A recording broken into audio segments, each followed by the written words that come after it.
Today, we get to start off with the man himself, Sam Villa. Let's make some noise in the chat. So today, Sam's going to share with you redesign for layers and graduations. We feel it's a really important thing to understand the difference between what is a layer, what is graduation, and how do we take it from classic to modern. And he's going to show you some of the ways to take the common challenges and just put a nice little fix on them. So, Sammy, my friend, you ready to rock? I'm ready, man. Let's teach, and let's learn, and let's do some hair. All right, take it away, brother. Thank you, brother. All right, so today I want to talk about layering, graduation, and it's about relayer. Let me just share a fact that I discovered, guys. Now that we've gone through this whole thing of what we've gone through in 2020, one of the key things that's happening as clients, and correct me if I'm wrong, let me know if you find this out there, okay? But the number one request when clients come in is number one, layers. The number two request is a trim on long hair or one length hair. And guess what the number three request is in today's world? A bob. A bob is the last request. So layers, guys, are really happening. If you find that happening right now and you're in the salon, just type yes. And glad you made it. I understand you went through a lot to get here. We're so glad you're here. Just type yes if you find that happening in the chat box. The number one request is layers. Number two is a trim. And number three is a bob. Okay. But that's what I find happening. So today when the team asked me, Sam, what do you want to do in regards to rediscover? I said, let's visit layers, relayering. So let's go back, guys, and just discuss, when you think about layers, what is layers? Okay. And what's the difference between, let's say, layers and graduation? Okay, so some people go, well, layers, you layer the hair. Graduation versus graduation. The first thing for these two things to happen, there's something that needs to happen, okay? And what needs to happen is we have to lift the hair. Okay, and when we lift it, what we call that elevation. Okay, if you know elevation, say yes. Just type it in the chat box. But what's the difference between these two, Sam, when you take a look at that? All right, guys?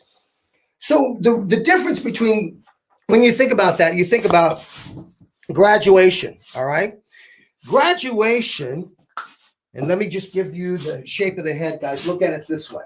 All right, let's look at it this way. This is the shape of it. Okay, let's go here. All right, watch. Shape of the head. Okay, graduation is when it's longer on the top and it starts to get shorter on the bottom. Okay, so longer on the top, short at the bottom. That's what we refer to as graduation. Okay, now layering is just simply the opposite of that. So it's shorter and then it starts to get longer. Okay, that's short to long on the top. That's when we refer to as layering. I think that's the most simple way to understand the difference between layering and graduation. Now, some might say graduation is layering. Everybody talks about it differently, guys. What I want to do is just open up your mind, kind of look at both sides of those, graduation and layering. So if I look at this particular haircut here, it's a one length bob. But then she comes in, she says, I want to go short. So I took her into a low graduation. And this is like an version of a firefly or a wedge. And all of this was cut so that the top is longer and the underneath is shorter. Then what we do is we simply blow dry all this under, and you can see just the ridge of graduation that I get there in terms of that. Working, look at the line. Take a look at the line now. When you look at this line, it does this. See the silhouette of that? That's graduation. Now, if I go in and I take it shorter on top and leave it longer this way, that's when we start to layer the hair. If you got it, say, I got it. Say, I got it. Elsie, sorry, you cannot get hours for attending. I am in Illinois. Sorry about that, but we're working on that. That's something that we're trying to get accredited and approved for. So this is something that I want to share with you. I want to go in and do this. I want to layer that. So let's talk about this, okay? Before I start cutting hair. If I elevate this hair horizontally like this, okay, can you see anywhere on the head? Can you see that this top here, anywhere I elevate? So if I elevate this piece here, and this piece here, and this piece here, you can see what's happening is I'm going to get longer on top. So I'm cutting this angle, okay? And you're going to see me do this in a moment, okay? Watch this. If I take this horizontal and horizontal, see, that's going to fall graduation. But the moment I elevate this and lift it even more, now I'm going to get into layering. Why? Because it's shorter here. If I was to cut this, let's just take a pair of scrub shears and let's cut this and watch the result, guys, when this falls. So if I elevate this like this, above a horizontal line, and I cut, let's say, just say I cut it straight. Look at that. That's a straight line. Okay, let's cut that straight. Now watch when this falls. Even though that was straight, because of where it lives, this hair here is falling shorter and the hair underneath here is longer. So that's layers. You see that? You can see that that's layers. Okay, but if I go like this, and let's say I elevate this like this, I elevate that there, okay, and I cut that there, that's a horizontal line. Take a look at it. And I bring this down, this next piece, to that. Can you see now this is getting longer? So now when I cut this, can you see that if I were to pull this out, I would have this angle. So it's longer on top and shorter as it gets to underneath. That is graduation, okay? Now, I hope that makes sense in terms of understanding that. Now, let's go in and understand the what behind layering. Once again, layering hair, when I layer it, it means the hair is cut in a way that what happens is the ends fall and individual hairs fall to individual parts relative to one another, okay? So they're going to fall different places on the head. That's when you know, okay, I've got some layering going on, okay? The why behind this. Now, why do I want to understand this? Layering is used when I want volume. Anytime I want volume, I'm going to go through and I'm going to layer this. In cases where the hair is weighted down, you see, by going in, sometimes it's weighted, it's so heavy one length, we go in, we layer it. Now it has a little bit more of an explosion. You with me? Okay. Now let's talk about how. So that's important. So here's what I did. The first little thing I want to do for you is I'm going to cut this. I did it on this side so you could see. And that's all elevated low, but there's 3 types of movement I have to be aware with. How I'm elevating it, that's lifting it. Elevation is a form of graduation, how you create graduation, and it's how you create layers, okay? So now we've talked about how. Now let's go through the opposite side and let's do it, okay? So there's certain things that I have to be aware here, guys. And one of the things I have to be aware of is I have to go in and understand the shape of the head. By understanding the shape of the head, it's going to make it a lot more easy for me to understand the end result for consistency. So if I'm consistent understanding the head, let me give you an example. Let's separate front to back. If I comb this hair in its natural fall, turn your head this way. See, I comb forward, that's growth pattern. Once it hits that parietal ridge or the roundness of the head, then I simply take this and I comb down with gravity. Now I have what we call that hair in its natural falling position. Now I can elevate it up and down. See that? Let me give you a back view so you can see it. Okay, hold your head straight up. Okay, I can elevate this up and down. You see that? That's elevation. Now I could also take this hair where it lives and I could move it side to side. Okay, let's give you a view side to side. Okay, I can move this section side to side. So how do you know, Sam? Well, that's over direction. Over direction is a horizontal movement. Okay, it moves this way, horizontal. Okay, so if I want to throw weight or length back there, I pull away from where I want to cut. So watch how I'm going to do this in a very consistent way. I'm going to give you a little trick here in regards to staying consistent, because one of the things that I had with going in and creating graduation was my consistency. I might go in and I might elevate one section high, then one section I drop a little bit lower, the next section a little bit higher, I wasn't consistent stepping up with each section. So what happened was my graduation would get very steppy. So I'm going to help you with that in terms of going in and creating consistency. So what's the first thing we got to do, Sam? Separate front to back. Then watch. This is graduation. Then I'm going to take a one-link bob. I'm going to take a one-link bob, and I'm going to come through, and I'm going to show you how to layer this by using the head in terms of understanding the head. All right, first section. Now, what we need to do is when you cut this shape, there's a little right in here, that receding hairline. What I like to do is take this section, right at that corner of the eye, and eliminate that. We'll cut that when we get to that degree of sectioning up at the top. My section is a diagonal back. Okay, so let's take a look at that diagonal back and get this hair out of the way, working with the Samvia dry cutting clips, even on wet hair. It really, that elastic helps it to not slip. So now look at my sectioning, slightly on a diagonal back. Now what I'm going to do is I'm going to comb square with that. So look how I over directed that. So I didn't cut this in natural fall. I'm going to over direct it.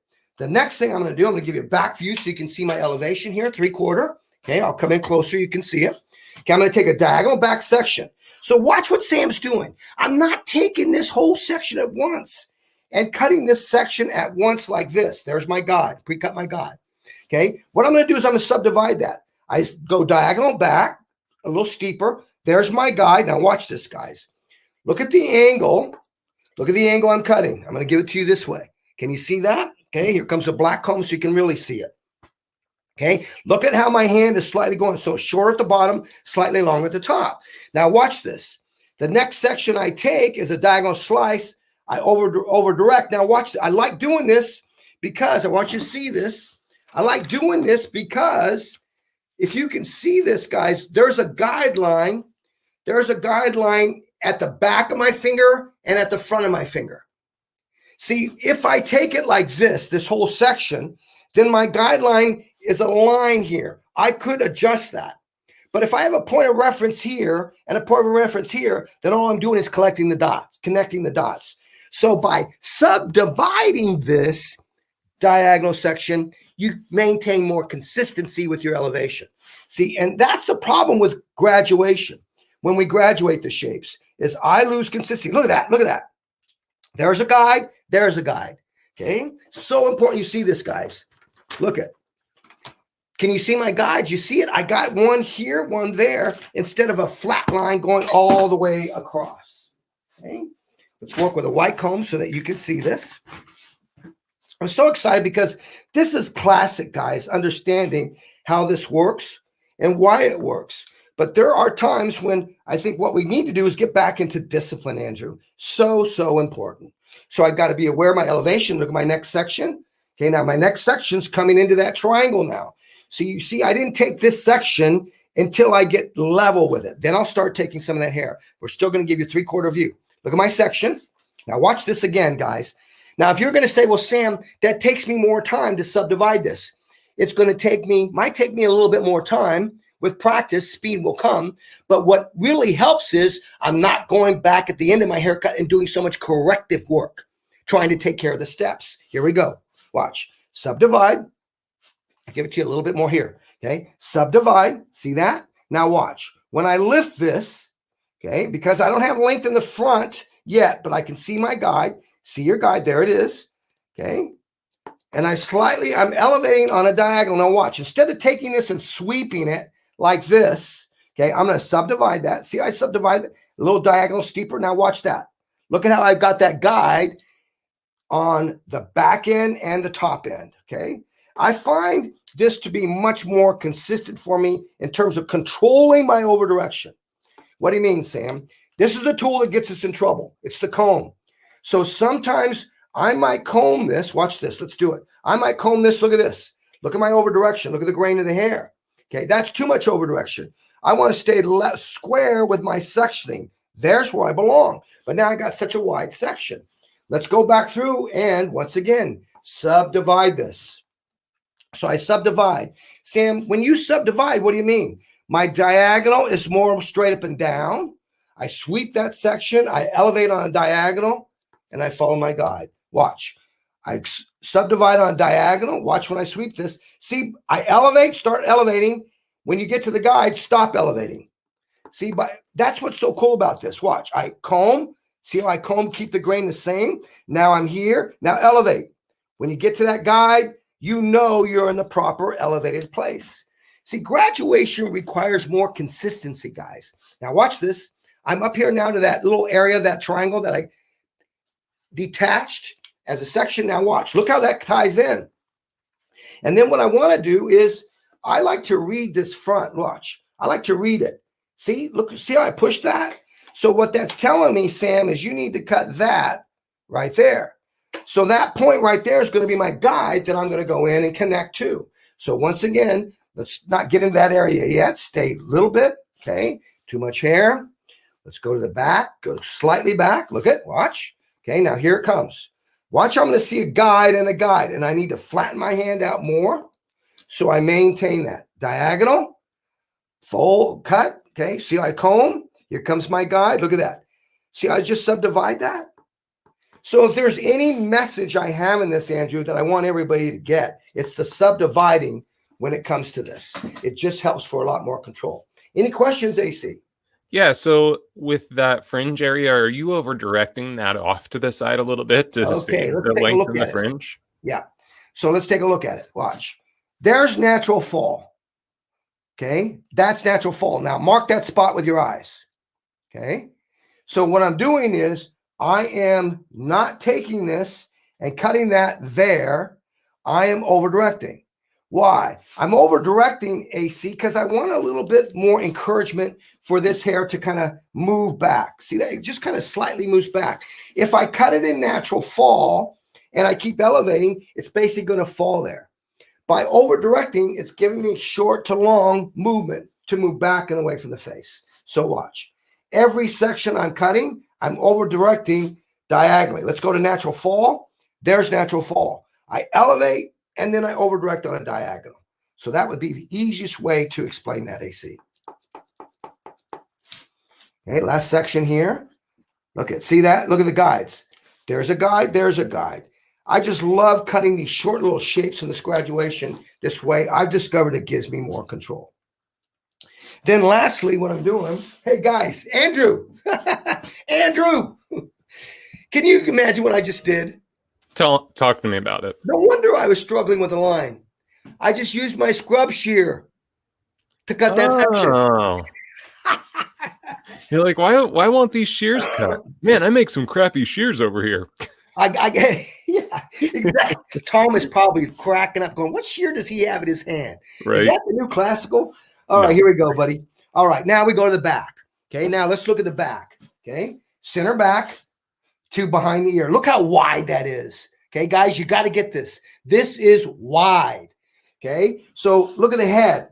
Look at that. The comb comes off right there. And then if I do this, it comes off at center back and right where it's at. So there's 2 points of direction, a sense of change of direction. So we have to be aware of that. So if I go through and I simply blouse this up, I'll find that left corner back. See, look at, see how it's split?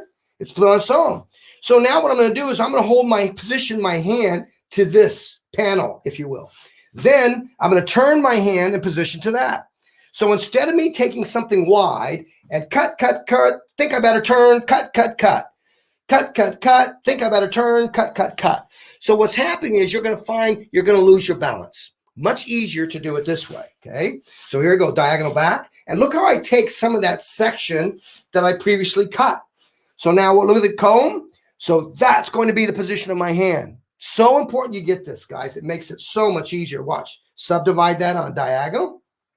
Here comes my guide, elevate up till I get to it. There it is, and cut. Okay, subdivide on a diagonal, comb. Once you get your rhythm, guys, it's easy. So Sam, if you don't see a guide in the back, then what I want you to do is subdivide more straight up and down, but still keep your elevation the same. You see, I got a guide in the back and a guide in the top. Okay, here. And then when you don't have that guide at the bottom or top, make sure you're folding that hair and look at that hair. Now, I'm only working in this area here. Diagonal forward, or excuse me, diagonal back. There's the section, how it falls. I'm going to give you a little bit more. There we go. Now watch my sectioning. Diagonal back here. There's my guide. See, once you get going, I can take, see how that's a triangle? Now watch me take that point of that triangle 45 degrees forward of that triangle. See that? That's what I'm using as a gauge to make sure I'm over directing properly. In other words, watch this. The comb makes some mistakes. If I'm standing way over here, I guarantee you're going to over direct that more. You see that? So now there's that 90, half of that's 45. This is where I need to be. Sammy, I think you just brought up a really great point too, because you said if you stand too far forward, and one of the things we talk about is that the body position really often controls over direction. So if the body kind of moves way forward, then of course you're going to comb that hair much farther forward. Well, Andrew, that's a great point. Here's how it works, guys. No matter what I do, let me give it to you this way. No matter what I do, I go like this. My hands will come to the center of my body. Watch. I'm going to go over here. My hands will come to the center of my body.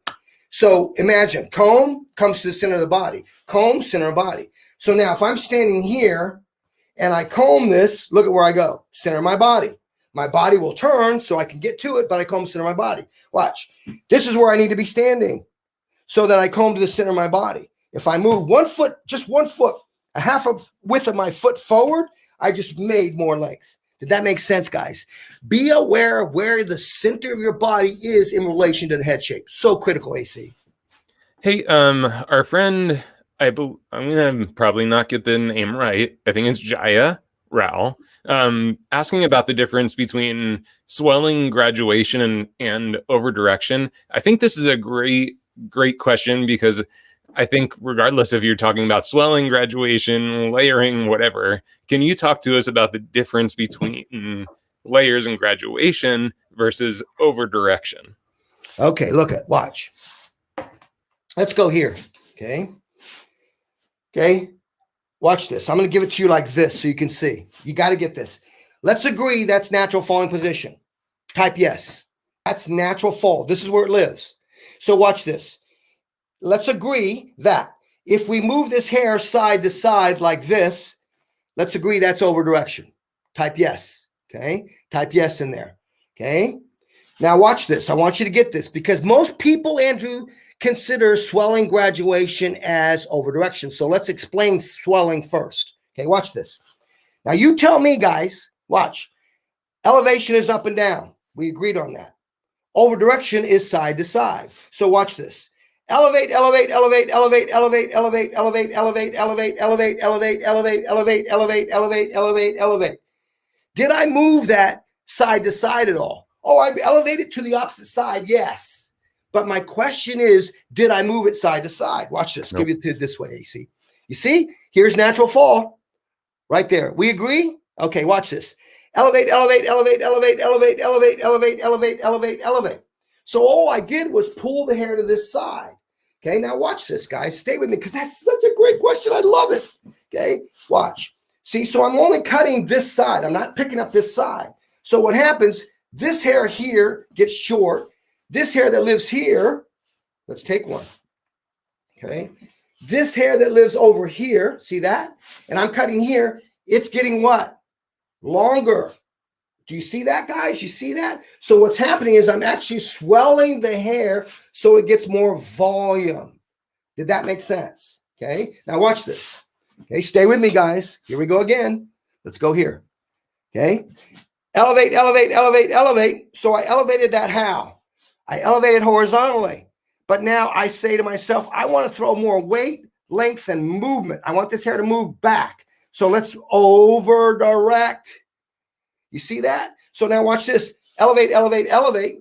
When we wrap the hair around the top of the head, that's considered swelling. But now I want to throw more weight and length over there. Okay, so how about, do you want it to move forward or back? I want it to move back away from the head. Okay, over direct. Did that make sense? You see that? Look at this. See that? Now it's over directed. There, it's just elevated. Okay, up and down, elevate, now over direct. Now put a finger hang on it. Did you get it? Come on, guys. Did you get it, AC? Did that make sense, AC? That was perfect. Yep. Okay, good. That was perfect. Made it super simple. Because that's critical, man. So important that, language, hairdressers, we should have our own hairdressers in dictionary. Put yes if you agree with me. Because we have so much terminology. But guys, we all lift the hair, elevate it. We all move it side to side, and then you put a finger hang on it. So we all do it the same way. Sometimes it's just called different things. But I want you to understand the why of what you do so you understand how to get the end result. Let me just say it this way. Cutting by feel requires time. So anytime you cut by feel, that means that you're cutting the same section 3 times until you feel it's right or see it's right. That requires time. Excuse my watch. But that requires time. I would rather have a system in place or understand the why behind what I do to make my work easier and make it quicker. Yes. Okay, so now I'm in the back here. Okay, and now I've got my last little quadrant. I divided that one area. Now all I do is I should have a guide to guide. And all I'm going to do now is connect. That's all I have to do. So I'm here, diagonal back. That's the section I've been taking. Okay, now remember, my dear Lori, remember what I told you. You got to hold your head still. You don't hold your head still and you move your head while I'm cutting it, then you're going to get a hole in your haircut. You're going to get a mistake. Put some fear in these people. Just put some fear in them. All right, here we go. Diagonal back. Eliminate that. Okay, and I'm on my last quadrant. All right, so I'm going to divide, subdivide. I'm going to go more straight up and down. See, I go more straight up and down if I don't see that guide AC. And then once I see that guide, then I am good to go. Okay. And then I just shape my hands to the shape of the head. That's all I'm doing is following the shape of the head. So it's here to there. Okay. And now watch how I elevate. Look at, there's the guide. Over here's the guide. See, now all I'm doing is connecting those dots. Let's continue on. Go past what you created so you can be sure to connect. I think a lot of times what happens is this is where you get that ducktail. And you're wondering, why did I get the ducktail? The reason you got the ducktail is because you're thinking in a box. You did this, good, and then you did that. See, then when you do this, now you've got that ducktail. What Sam's doing is he's cutting this, and then I'm turning and cutting that. That makes sense, guys? You see, understand the shape of the head, and it will make your work so much easier. Diagonal Hey guys, back. the team is just letting me know there are some glitches happening on Facebook for some reason. It's not happening over on YouTube, but just if you're having some glitches with your feed, it's something that's going on with Facebook. So just every once in a while, if you get if your screen freezes or something, you can refresh your feed. But just know that there's something Facebook is having a glitchy morning, I guess. Oh gosh darn Facebook. Okay, if that happens, go to YouTube, guys, because we're on YouTube also. Okay, then you can come back, keep checking back on Facebook to see if you got it. Look at, see, I keep dividing. Now watch. Look at guide, both ends. See, what I want you to get is I'm not just taking this section and combing it over. I want to subdivide that section. Number one, it narrows the section down. It creates consistency in seeing guide, and it creates consistency in your movement when you're working with that. Okay, and Randy, then Missy is asking, how did you decide what your elevation angle would be? If the hair is finer, let me give it to you this way. If the hair is fine, lower the elevation. Okay, so in this particular shape, my elevation was more on diagonal. Okay, look at that degree of elevation. I came diagonal, so I didn't go one length, and I didn't go 90. Okay, so if that's 90, that's one length hair. Half of that is 45. That's where my elevation was. Okay. Now, if I have finer hair, I need more weight. I drop the elevation. If I have thicker hair, I can afford to elevate more, but I don't want to go above a horizontal line. When I go above that, I'm losing the sense of graduation that I am creating with this particular shape. Okay. So important we get that. Okay. Now look how I'm cross-referencing. I'm going across center. If there's any little weight that I have that sits in the center, I'm taking that off. Now, lastly, I come underneath this and I go here. Now watch how I'm going to go, angle my finger short to long. You can see it. See that? And now anything that I have here, I'm going to go ahead and grab. Here, the shear that I'm working with on this particular shape is my 5.75 signature series swivel. And I like working with a shorter blade when I'm working with these short cuts. So really important, guys, that you understand that. Now, I'm going to work with a 7-inch dry cutting shear on my next one because I'm going to do that dry.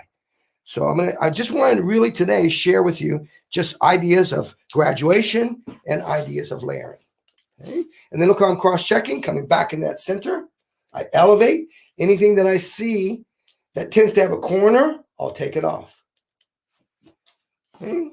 And now, once again, what I've done is I've been able to create a shape that has this sense of graduation to it.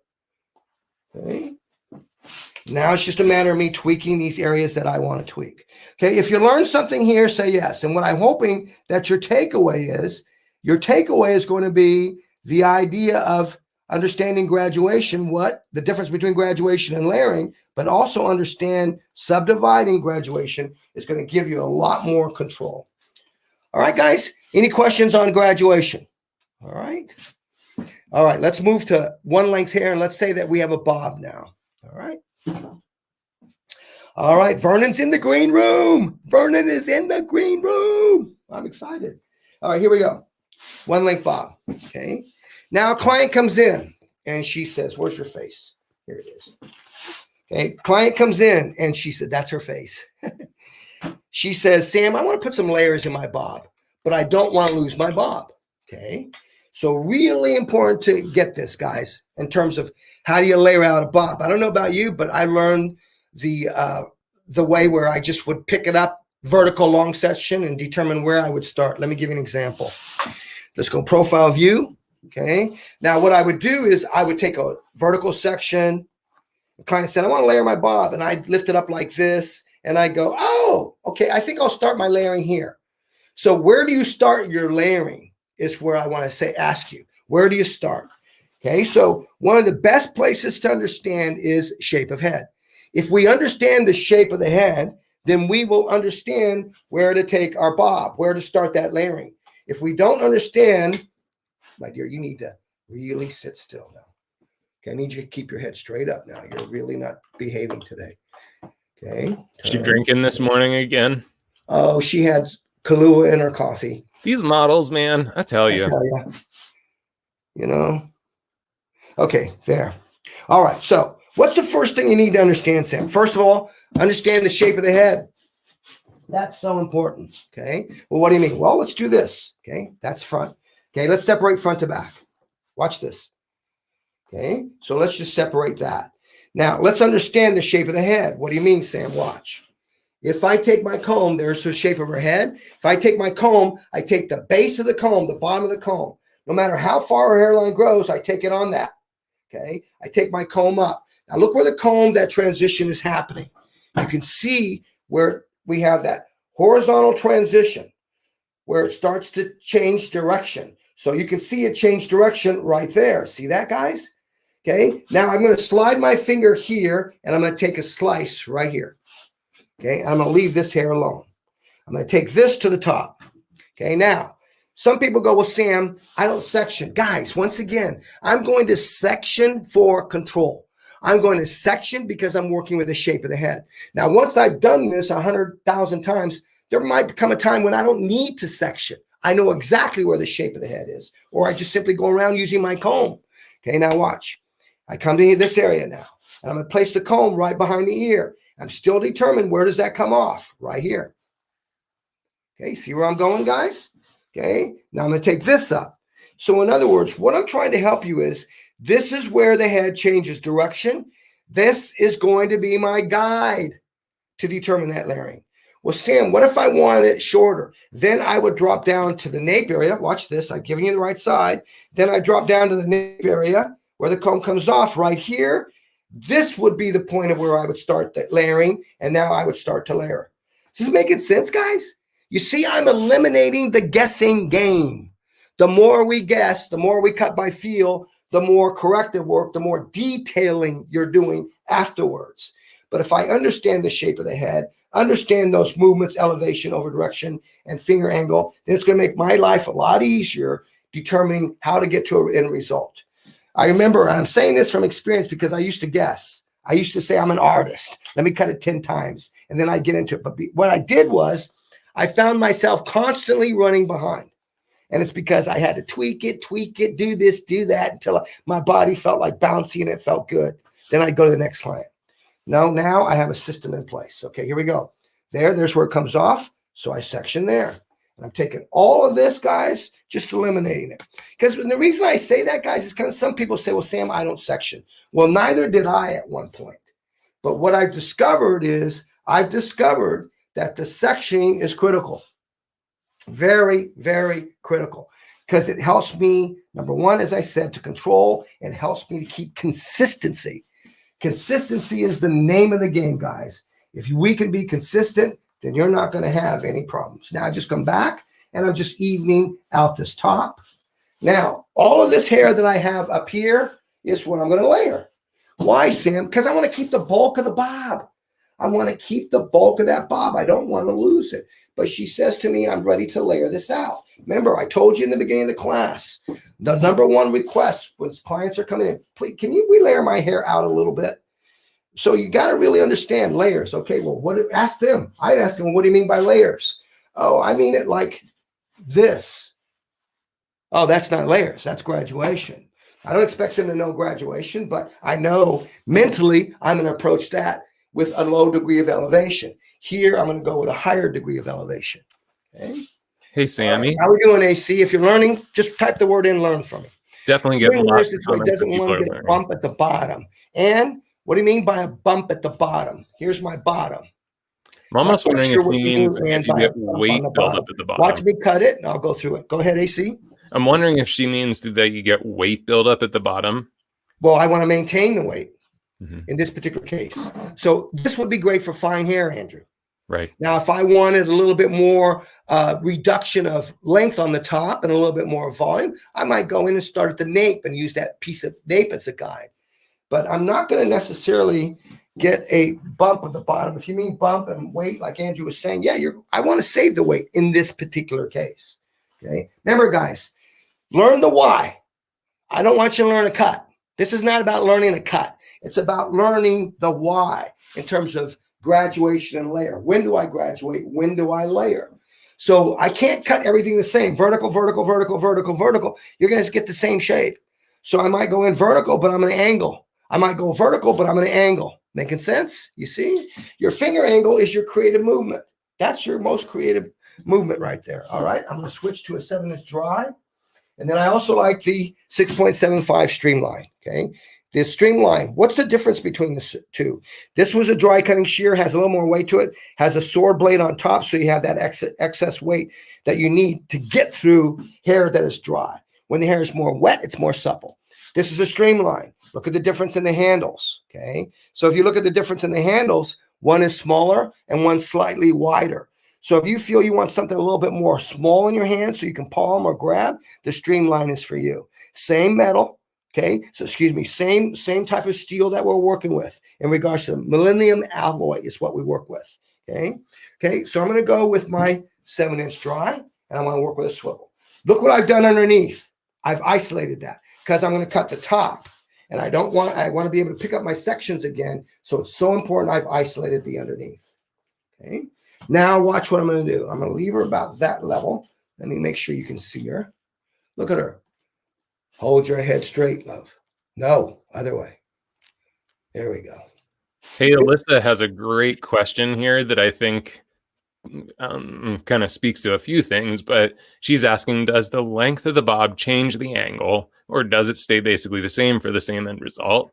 I think kind of from a big picture, what would you change about your approach, if anything, depending on the overall length of the bob? If the base, watch. Let's say that this hair is down to here, Andrew. It's down to her shoulder. Okay, guys, this doesn't necessarily relate to a bob. So if I've got hair down their shoulder and she says, keep my length, why are we taking a long vertical section and picking this whole thing up down there when she doesn't even want to lose her length? So if I understand the shape of the head on that one length hair down to here, look at me, guys, down to here.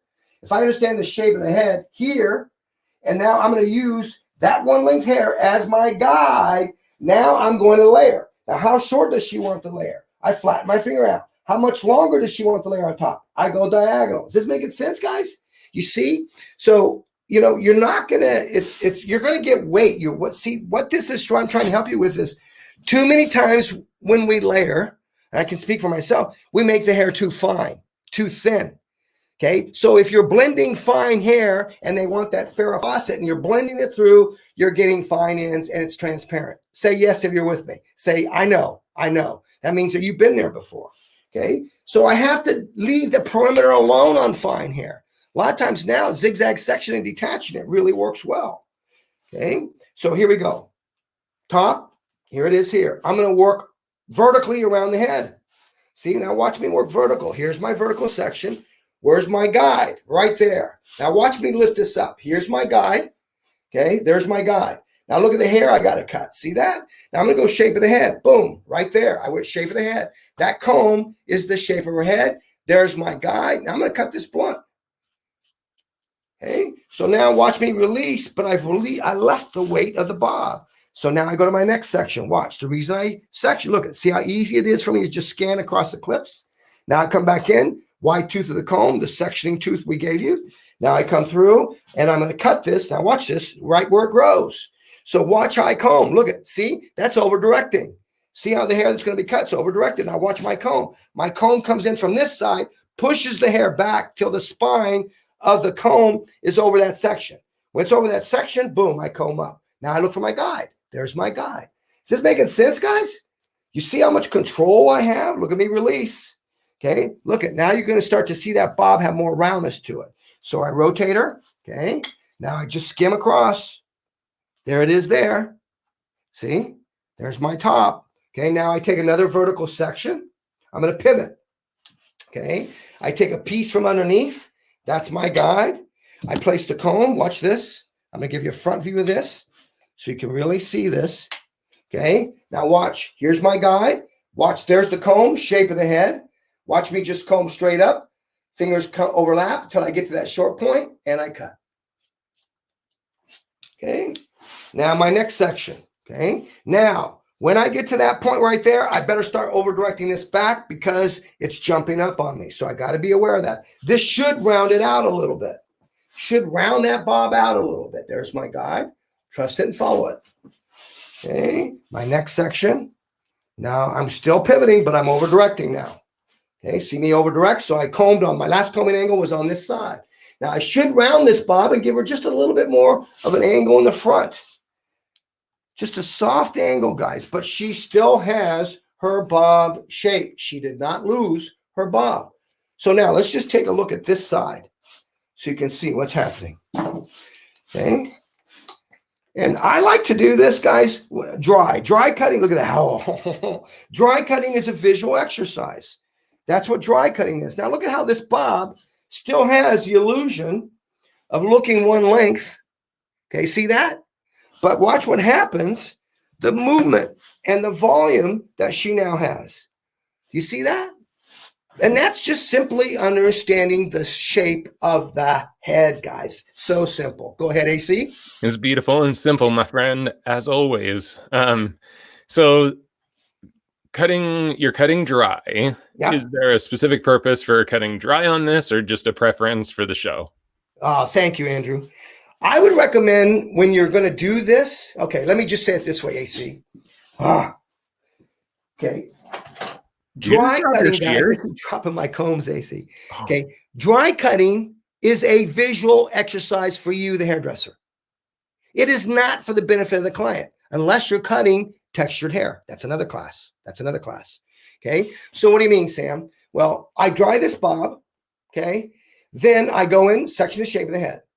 Then I take my guide. See, I'm cutting it dry so I can immediately see the visual edge. Do I need to soften that edge and point cut? When the hair is wet, it's more supple. It gathers together more. So when you close, you're going to get a little bit more of a heavier line, guys. Okay. When I go in and dry cut, that hair is going to separate. I'm going to get little softer edges, but most importantly, I see the end result. Does that make sense? So understand dry cutting. It has its reasons. I want to be able to do both, dry cut and cut wet. Well, Sam, when do you cut wet? When I'm going short and precise. When do you cut wet? I might cut long. I might start out wet and work to dry, which I find myself doing that a lot now. Okay. But I think, guys, we need to understand, just like we need to know all fabrics of hair. Please know all fabrics of hair. As a hairdresser, we should, just like a fashion designer. They understand all limits and capabilities of every fabric that they work with. So we too, as hairdressers, should understand the limits and capabilities of all the fabrics that we work with. It's like the tools. We got to understand the limits and capabilities. This thing right here, is selling so hot. This is amazing, guys. This is incredible in terms of what this does. And this is our Pro Results blow dryer hot brush. And then what I love about this, guys, is the settings on this.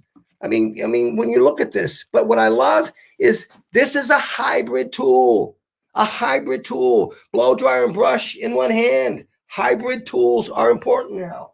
Okay.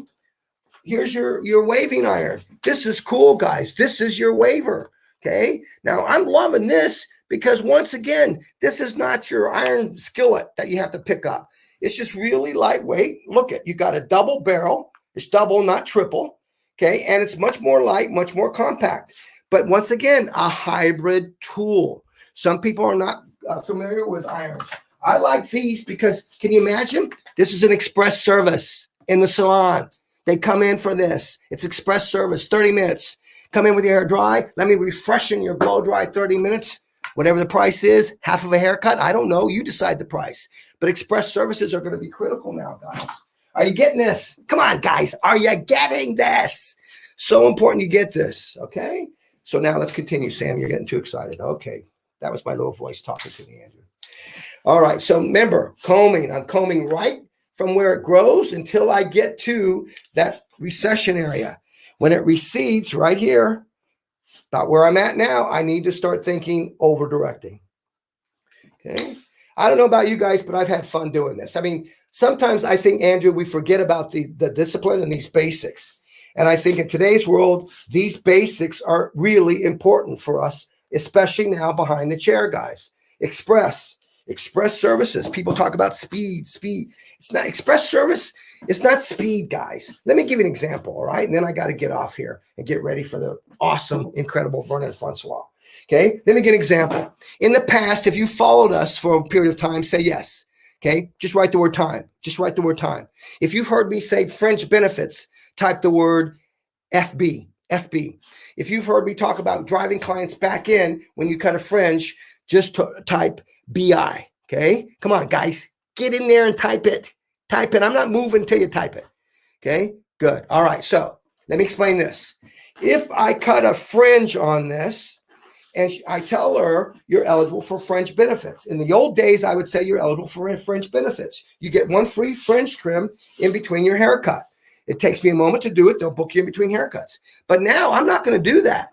What I'm going to do now is I'm going to say, oh, by the way, I have a new service for you. Okay, we've cut your fringe, but now that fringe ties into a new service that is an express service. So it's a dusting, a haircut dusting. I'm going to trim your fringe, trim your frame, face frame, and trim the edge. You come in with your hair dry. I do it, and it's X amount of dollars. Make it affordable, make it money for you, but make it timely.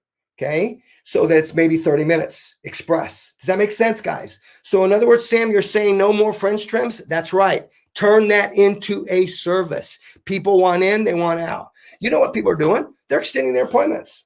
Okay, you're going to go 10 weeks for your next color. Well, then come in for an express service. Just let me dust your hair and go in and just trim up your fringe, your curtain fringe, trim up the face angle. It's $40, 30 minutes. I don't know. I'm just making up the price. Is this making sense, guys? The world is changing. We got to change behind the chair. Does that make sense, AC? Yeah, and if you're interested in understanding a little bit more about this, if you go back to Amanda Ziegelman's segment that we did on Transformation Tuesday, their recommendation of how to handle these new ways of doing appointments, Amanda just rocked that. So if you're interested in more on that, go back to Transformation Tuesday. It's on our YouTube channel or our Facebook channel from this past week. Incredible information. Yeah. You know, Andrew, I think that let me just put a closure on this and then we're going to move on to Vernon. But guys, you know what? I never used to cut like this or think like this. This is not how I was taught. So I have a choice. I can stay with the way I always do things and stay with the way I always think, or I have a choice to move on. I don't know about you, but based upon what's happened, I'm going to move on. I'm going to discover and rediscover and discover other things.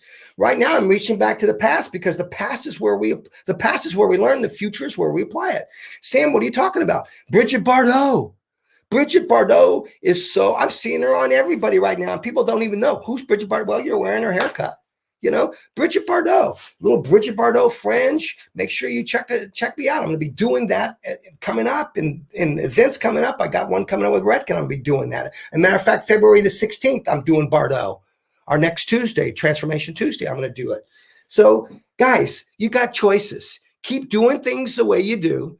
You're going to get bored and mechanical, possibly get bored and mechanical. Okay. But challenge yourself. Now is an opportunity to rediscover, relayer, reinvent, rework, just redo things. Find other ways that you know how to do things, find a different way to do it, and it lights a fire inside of you and underneath you. And that's critical today. Thank you, Andrew. Yeah, brilliant, Sammy. So much learning today from you, my friend. As always, you know, we can hear it in your voice. You know, there's some scratchiness and stuff going on, and you still brought the fire. You still brought the education. So thank you so much for just bringing such incredible energy to the screen every time. I appreciate you, man. Coming from you, I appreciate that comment. All right, let's move on. We got Vernon coming up, guys. If you've heard of Vernon Francois, let's just get a stat here and just type yes if you've heard of Vernon Francois. If you've never heard of Vernon Francois, type no. And this will let Vernon know how many viewers he has that don't know him. But I got to say, Andrew, Vernon Francois, you talk about a creativity, you talk about just making things kind of not only different, but creative, and then how he works and then how he speaks. You're in for a treat because you're going to see somebody quite different in terms of how he gives you this information, number one. Number two, he's celebrity and he's in print. And when I talk print, I'm talking what? Vogue. You'll see, you're probably looking at a Vogue and that's his cover. But make sure you go through your Vogues and look and see who did the hair. Andrew, but I'm so honored to have this guy. And he just did a whole collection for Redken, right? Yeah, thank you, Andrew, for that. I appreciate that. Yes, he did, guys. If you're looking at the new texture collection that you see in all the advertisement right now for Redken, that's Vernon Francois' work. So cool. Extremely excited. Yeah. And he also created an entire hair care line, the Vernon Francois hair care line, which is designed for all fabrics of hair, but definitely a huge emphasis on curl and texture. And the thing that's really interesting to me that I had no idea, Sam, until I read some of the stuff for the show, he's completely self-taught. Yes. Which point. I think is so brilliant, because that should put a lot of excitement into so many people out there that are watching, because once you see Vernon's hands and what he creates being self-taught, this tells you that you have the ability in your own hands and in your own education to make it exactly what you want it to be. So Vernon's going to share a lot about his personal journey, Sam. He's going to talk to us about the role that we all play in making sure that the hairdressing industry is an all-inclusive industry. So let's put our hands together, y'all, in the chats. Please welcome our friend, Vernon Francois. Hello. Good morning, good afternoon, good evening, wherever you are in the world. I'm happy to be here, and thanks for having me on, guys. Well, Vernon, we're very, very excited to have you, my friend. And thank you once again, artists supporting artists and brands supporting brands. We are honored and privileged to have you on. So we're going to cut you loose. If anybody's going to come in and set up you with questions and stuff, Andrew will do that. Have some fun, buddy. And thanks for being here. Thanks for having me on. You're such a legend. I'm so grateful. Thank you. So first of all, I want to see if the lighting's okay. Can you guys see me? Can you see me flexing? How does this work? Is it okay? We see you, buddy. We got you. Okay, great. Okay, let's do with that. So thanks for having me on, and I'm grateful to be here. And Sam, it's just amazing just to continue to watch you and listen to how you interact. I have a lot to learn from you. So I'm excited for our friendship to continue to develop. Hi, I'm Vernon Francois. For those of you that don't know me, I'm self-taught hairstylist, and I am the founder of the Vernon Francois hair care line, and I am an educator. But that all comes from the idea of me being self-taught. And so I just want to do a little introduction to allow you guys to better understand my philosophy around hair before I get into it, that way we're all on the same page. And the idea of being self-taught really leaves you with no boundaries. I think sometimes when we try to learn something, we often lead with the idea of this is an instruction and therefore you can't lean to the left or to the right. And when you're self-taught, you're exploring, excuse me, when you're self-taught, when you're self-teaching yourself, you're exploring. And I think that's the art of being a visionary, being an artist, being an entrepreneur, is operating with no boundaries whatsoever. And so I really ask you throughout this presentation for you just to leave your ideals to the side and be optimistic and hopeful about the other things that we can do as stylists, hairdressers, to engage with one better understanding and how we can be best apply ourselves to hairdressing. And that's in its entirety with all the textures that you guys are already spoken to. I was a little bit getting shy when you guys were speaking about some of the stuff that I've done. So I wanted to kick it off and talk about the word texture. It seems to be a word that we use a lot to depict a particular type of hair or race. And so as a self-taught dyslexic individual, I often am tripping up every day in terms of trying to better understand how I can be a better communicator. And as a hairdresser, I think we're at the forefront of that. We sit in the chair and listen to so many people talking about the things they ideally would like to have versus recognizing what they already have is already beautiful to begin with. And so we're having to constantly reevaluate and put things into context. And sometimes I've learned that we ourselves as artists are often manipulated by the sort of common understanding of language that may actually be incorrect. And so I want to really lean into the concept of thinking about the word texture and what that really means and how we then can define that in conversation and helping us to identify the hair pattern that we're trying to be better informed about or to use or to have a conversation about. And so I think we can go to the first slide and I can tell you how I came up with this slide. So I created a hairline, which is Bernard Francois. And one of the reasons why I created this hairline many years ago, because I was born in the UK, there wasn't many sort of places I could go where I could be very descriptive about product as well as the intention of the product for the consumer to purchase. So on the front packaging of all my products, which you see, I came up with this hair iconography, which is very simple and really allows you to really understand the texture really quickly. So it really allows you to understand where the product may work for you, depending on the texture of your hair type. And so I knew that I didn't see it on any of the packaging. And now there's many brands that have it, and I'm very flattered because no information is good information if you don't share it. But one of the reasons why I created this was because we often used to depict texture as being the kinky, coily, and curly, rather than actually looking at what texture actually means. And texture is anything. This is texture, this is texture, this is texture. All hair is textured hair.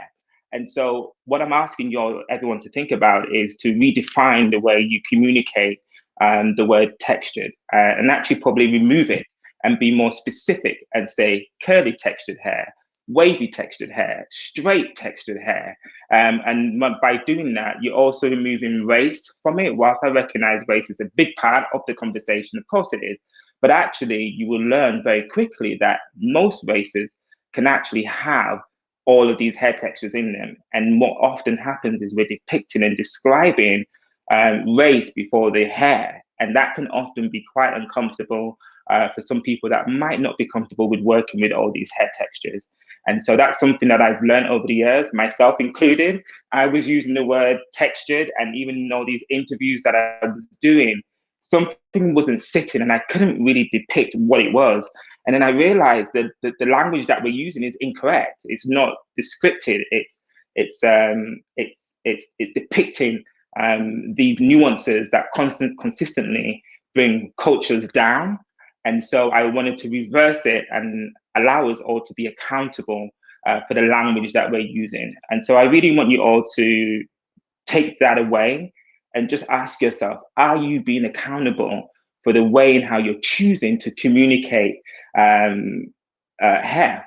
And is it effective? And is it actually what you actually intended to say? And if it isn't, that is also fine. Ask yourself the question, go back, Google, go to a library, speak to some friends, and really challenge yourself about thinking about, actually, is this the right way to speak about something that you may not know or you do know? And if you can, because I know it's a very personal conversation, I've had it with all my girlfriends, try and remove your culture from it and actually think about someone that may not be you and how they would describe you. And often you quickly come to a conclusion that someone is going to use your race to describe you first versus your hair texture, and that is part of the problem. And so I'll leave you with that. I won't go into too much of that because I can have a very layered, complex conversation about it. But I think if we start leading with the idea of Afro curly hair, curly straight hair, leading with the word Afro kinky hair, Afro curly hair, wavy curly hair, that would be more descriptive and make more sense. Whew, so I got that off my chest. I want to talk about some other cool stuff that I want to show you. And one of the things that I'm going to show you today is it's inspired by questions that I get a lot, but also from the new Red King campaign that I was grateful to be a part of, which is all the styling was by myself and my lovely two assistants, which you can see here. And a lot of people have been going crazy for the big volume kinks and curls and afro. And so I thought it would be quite cool just to show you quickly how one would essentially create that. And more importantly, when I think about afro and creating shapes and textures, I always think about the dimension of it and the shape. And shape for me is way more important than actually the curls per se, because I think visually that's what our eyes are drawn to. And so I really try to create a shape that has multiple nuances to it. So basically, when you turn the head around this way, this way, this way, it's giving you a new story. It's telling you something new. It's making you feel way more inviting and really want to get involved. And so I'm going to talk as well as try to do this at the same time. I was watching you, Sam. I've got a lot to learn, and I'm going to try and do the both at the same time, multitask. But what I will say, if we're able to put those images back up, is the idea of being able to be a hairdresser that is versatile is something that I take great pride in. Often, myself and many of my other peers that I know, hairdressers who happen to be of color or Black, hairdressers don't have the opportunity to really stand in these spaces and show their true versatility. And it's quite often left to us to be able to work with all hair textures, just to have the opportunity to have a conversation, to be booked on a shoot where we could work with straight away with your hair textures. And if you look at the image to your right with my queen, Willow Smith, this image, I believe wholeheartedly, is stunning, but even more so, you see the movement in her hair. And locks are often something that is depicted potentially not in the most grateful way, especially in the mainstream media. So to work with clients that have locks as a Rastafarian growing up in a Rastafarian household, this is like a dream come true, and I could burst into tears just even talking about this, because I didn't see this. I didn't see this in mainstream. And we have to really be accountable as stylists. How versatile are you with your craft? If you are a hairstylist, why can't you work with all hair textures? And that was something I often asked myself as a young stylist when I was in the salons. It was like, it wasn't an option not to work with all hair. It wasn't an option not to be able to work with all hair textures. But what I wanted to do is to be very specific about the hair textures that I was very vocal about, because I quickly saw that there was this overwhelming lack of interest around curly, kinky, coily hair, and also using the word kinky as well. And so I really want you guys to have a moment, go through my Instagram page at Vernon Francois, and really look at all the stuff that I've been working with, and tap into all my friends that are the hairdressers that follow me, that work in the same spaces as me. And there are so much ways that we're bringing curly, kinky, coily hair to the mainstream space that really allows you to be, it transcends you into a space where you just love the hair and what it can do. Anyway, I'm waffling on because I'm getting really shy and nervous. Oops, and I lost that air thing, but you can hear me on this side, so that's all good. So what I'm going to do is show you how I quickly get a beautiful shape with this beautiful hair texture here, you see here. What you will see on this one, on the next slide, the image that I did for Lupita for Vanity Fair, everyone keeps asking me about this shape. And I'm going to quickly show you how you can get something like this. My girl Amandla and Serena as well. So when you see this hair like this is beautiful. And this is great. These are clip-ins. And I tend to always work with clip-in extensions, especially when I'm on set, because what you want to do, you want to have maximum versatility, and you want to be able to support the texture on the lights. If you're out on location, you won't have electricity. And so you want to use a lot of product to give it guts, but you want to keep the integrity of the hair. And so I always say extensions is hair without commitment. And so you can kind of do all the stuff you would love to do, but knowing that the curly, kinky, coily hair types are the more weaker ones. And so I have to, keep my eye out for them and give them love. And so I braided her hair down, which you'll be able to see here. It's all braided down and backwards here. And then what I did do this time is leave the back. I don't know if you guys can see that. I didn't leave the back out. Now, normally, sometimes when you do extensions, people leave the back out. And I'll tell you why I didn't leave the back out, because what I'm about to do, I'm going to pull this out. And you can see already the shape of it looks really awkward, right? In terms of like, oh, you're like, I need a haircut. And you can do this whether you got extensions or your hair is growing out. I know that COVID has allowed people not to get their haircut. And so what I'm going to do is pin this. And because you're able to pin it, you're gonna almost be free to contour it to fit to your shoulders, to your jawline. And contouring is so important when creating any shape anywhere with any texture. And so you can see what I'm going to do here is use this base of the hair braided underneath to actually pin the hair down to. So what's going to happen is I'm going to just pull that up and pin it like so. And I'm going to show you right now. And the process while you're doing this, a great way to get the hair textured and really up and volume, I'm going to show you how I use the pins. I use these pins, the U pins here, like so. And I'm just going to whittle it in and then lift up and push in. Now, there's no right and wrong with this. It's all about using your eyes to visually get the shape that you want. But I know I want it to come up off the neck and sit like so. So, hey, Vernon, would it be possible to lift her up a little bit and maybe even move her a little closer? Is that better? Yeah. If she can be higher in the screen, that'd be awesome. Like the elevator. I awesome. know. Yes, much better. Thanks. Is that better for you? Awesome. Appreciate it.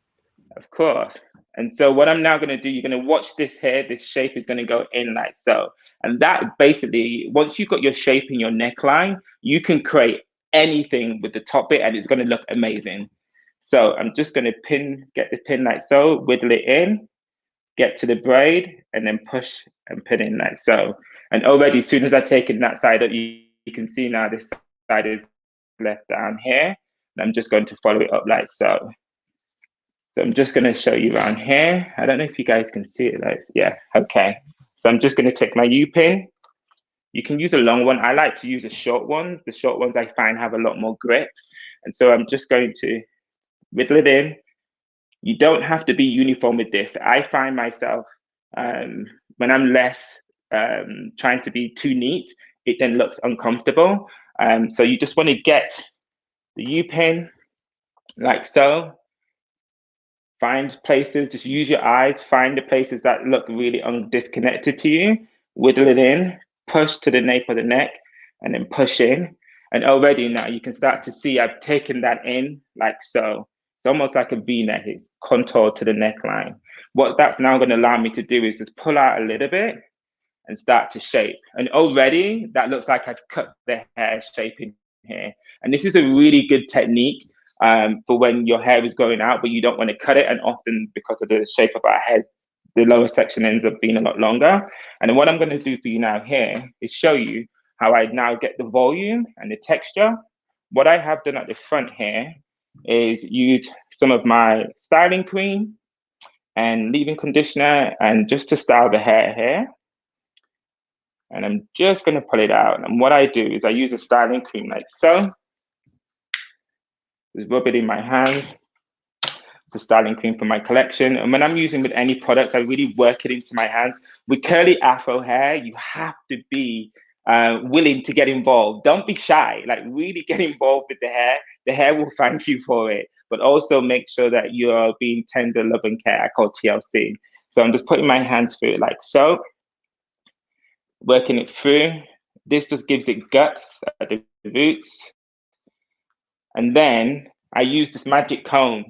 Get yourself an afro comb. You can use this in any hair texture, by the way, but I like these ones because they're really long, and that allows me to really plump the roots, but still keep the texture throughout the mid-lengths and ends of the hair without destroying it as much. And so what I'm going to do is just pick it out like so. And as I'm picking out the hair, I'm not pulling the comb right through. You can see it only goes for the mid-lengths and ends. And this is just really to help fluff the hair up. And when you're creating afros or shapes or big volume hair, I like to be free with it. I really don't like to style the hair until the last minute. I like to prep. Your base is so important. You can't do anything if you haven't prepared yourself. So really make sure that you're being very thorough and intentional about where your placement of the hair is, what combs you're using, what products you're putting on there, and how you're using the products. That's really going to set you up for success when you're on camera taking the pictures. Am I allowed to use the hairdryer? I didn't ask you guys that before, but I was just about to turn on the hairdryer. I'm hoping you can hear me. Yeah, of course you can do it, especially with your AirPods. And this is really valuable to see too, because one of the things that I know that so many of us as hairdressers get caught up in with curly hair, just in general, whether it's tight curls, whether it's soft curls, is getting concerned to get our hands in it, because a lot of us were taught to not touch curl too much so that you don't get the dreaded frizz. So, what tips do you have for us to kind of get over this thought of, oh, as soon as you touch it, you're going to have big frizzy hair? But so one thing, I didn't wear my shirts today. I was thinking if I should wear them, but I talk a lot about redefining language, and language is a big part of something that we all sit in the fear of. And I think if we just allowed ourselves to reconcile with the idea that frizz is a huge part of the makeup of the hair texture, you'll actually then find respect and the opportunity to really explore what that really is. And frizz is volume, frizz is texture, frizz is your best friend. I think what we have to do collectively is redefine how we use the word frizz. And actually, it's actually our best friend, and it always has been our best friend. And without frizz, you wouldn't have movement, body, volume, texture, shine, or any of that. And so I think it's about working with that and learning how to minimize in areas where you don't want it. And that could be done with products, it can be done with styling tools, but most importantly, you have to be confident to explore. Use your fingers. Your hands are your best tools. You'll see a lot of the time I'm always playing with my hands in the hair and getting into it. Spread your fingers apart, get involved. Don't be afraid to really stretch that curl and texture out. As I said earlier, this texture that you're looking at, the reason why it looks so beautiful is because it's 3 or 4 different textures that you can see, and that is okay. That is what most curly, afro, kinky, curly, wavy hair does. It has multiple layers of dimensions. Sometimes it's really straight at the front, loose around the sides. That is also okay. Let's find peace and love with what we naturally have and take the opportunity to explore that for its true values. I guarantee you will end up falling in love again with your genetic gift. And sometimes I think we forget about that because we're searching for something that is not obtainable, especially if it doesn't grow on your head and it's not for you. So why are you trying to wear it? And so I'm always trying to ask people to really be honest with what it is you're trying to achieve. And yes, we can wear wigs and extensions, and that's a great part of exploring personality. But I think you can wear those wigs and extensions, but know what you have is beautiful. When you know what you have is great and good enough, you can walk in anything and feel confident. And often that is not the case when why people are switching up their textures. And so I think it's important that we just learn to be grateful for what we have and find ways to explore that. And as hairdressers and hairstylists, we have a huge responsibility for shifting that perspective and being accountable in the way we choose to talk about hair, the way that we choose to talk about hair products, and the way in how we describe hair to ourselves and to each other. And I think we're not doing enough to be mindful of what we say can actually determine how someone really feels about who they are, not what their hair is, but who they are. And that's a really big difference. And so I'm on a journey to help people redefine the language that we choose to use to depict our hair experiences. And so that's why it's something that I'm deeply passionate about. What I'm going to show you here is, just so you know, this hairdryer is very fabulous, by the way. Thanks, Sam. It's a light. It's like, I don't want to say it's probably the best hairdryer that I've used, because that's a big statement, but it's pushing for that. So I'm really happy. It's very light and very powerful and easy to use. And your brushes are amazing as well. But we can talk about products and equipment on another day, because the equipment and what you use is also very key to the freedom that you have to be visually mobile around the client's hair or the model's hair, or in this case, my beautiful mannequin. So I'm going to put this, there's no nozzle on here. And what this is going to do, I'm going to show you how to plump the hair up. You can do this when the hair is dry. You can do this when the hair is wet, or when the hair is towel dry. This is a great way to amplify your curls and waves and textures. It's actually how I rough dry straight hair as well. But I'm just going to show you this technique, and it's all about rotation with your hand. Think of it like a tumble dryer, and you put tennis balls to puff your coats or your bedding. It's exactly what we're going to do when you're drying curly hair. Especially, this is a great way to do for fashion shows and for editorials. And you don't have a lot of time. And it's just like whirlwind. Think of like a tornado. So when the wind is going around like so, it's doing that to the curls, it's doing that to the coils. And so you're going to get really great definition, but at the roots, you're going to get really volume and a lot of stability, which is going to give you the structure that you're looking for. Watch this. Oh, you can always have it on medium heat or cold heat. You don't have to be on hot, but it's the pressure that's really important for this one. So full pressure and medium heat. You see, as I'm doing this texture like so, and I'm using my fingers just to get in.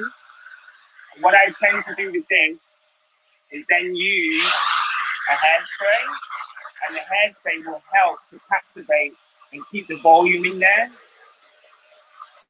like so. The hairspray that I'm using here is the one from 1932, and this hairspray is great. One of the reasons why I like to use hairspray is because it really gives a hold and makes it really flexible, and that's what you really want when you're trying to get texture. All up in a afro, like so. You can see it will just get really bigger at the volume. Really go. You can see the direction the hair's going in. If I do it like this, you might be able to see the curls are like going like so. This is really helping you to keep definition from the root to the end. Can you see that? All the texture's coming right out on the end now, just from just using this technique. This is a great way to keep the hair fluffy, vibrant, and beautiful. I could do that all day long and I really get excited with that. And the reason why I use hairspray as a blow dry, because it breaks the hairspray but still gives it hold. So when you're using the hairspray, I spray it from arm's length away, just so it coats the hair. Obviously, we've used moisturizing spray beforehand. I have a beautiful mist water moisturizing spray for my collection, which is just full of amino acids and probiotics. So this protects the hair. And I literally go back in, and yes, it's water. It sprays out in a mist, and I'm spraying it on dry hair after I've almost finished styling. Why? Because sometimes I want the shaft of the hair to almost spasm to give it that natural lived-in look. And so sometimes I just spray a mist on there just to shake the hair back up again before I go with my final touches and start to use my comb, my afro comb, just to plump and gradually pull down, lift up and pull out. It's really about getting involved. Do not be scared. The more vulnerable you are, the hair will not thank you for it. Really just use everything that confidence that you have, and really go in and just start to just pluck and push and I feel like a kid in a candy store right now, could I just say. I get super excited anytime I'm touching hair and doing hair, but I really just want people to not be afraid to touch and work with the kinks and coils. It is the most versatile hair texture. that we have. And I really assure you that once you have the confidence to get involved and start playing with the hair texture, you're just going to continue to create magic upon magic upon magic. It really just amazes me every time I'm touching the hair, actually, how just excited I get. And this is what I like to get. And this is the reason why I use so many different curl patterns, because on the shoot, when you're taking pictures, sometimes the lighting may not be complementary to the hair texture. And so I really want to ensure that whatever the lighting is, there's some nuance through the hair so it picks up the texture. And you can see, if I show you the right side here, you see all these different textures here.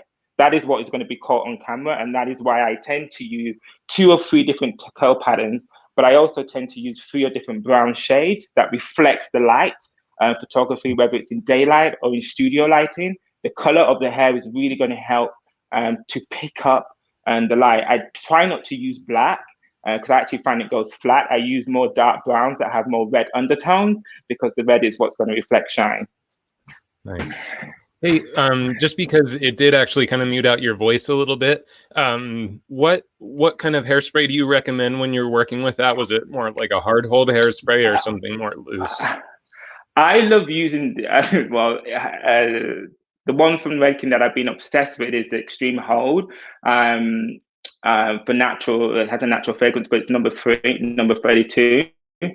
But with any hairspray, it's not, I always think it's not what you do, it's how you do it. So it doesn't really matter what you're using, it's how you're intending to use it. So be intentional, be accountable. The accountability doesn't land when you look at your image or the client walks out with the end result. Your accountability starts as soon as the client walks in, and even the day before when you're thinking about how am I going to do this? How can I be of best of service?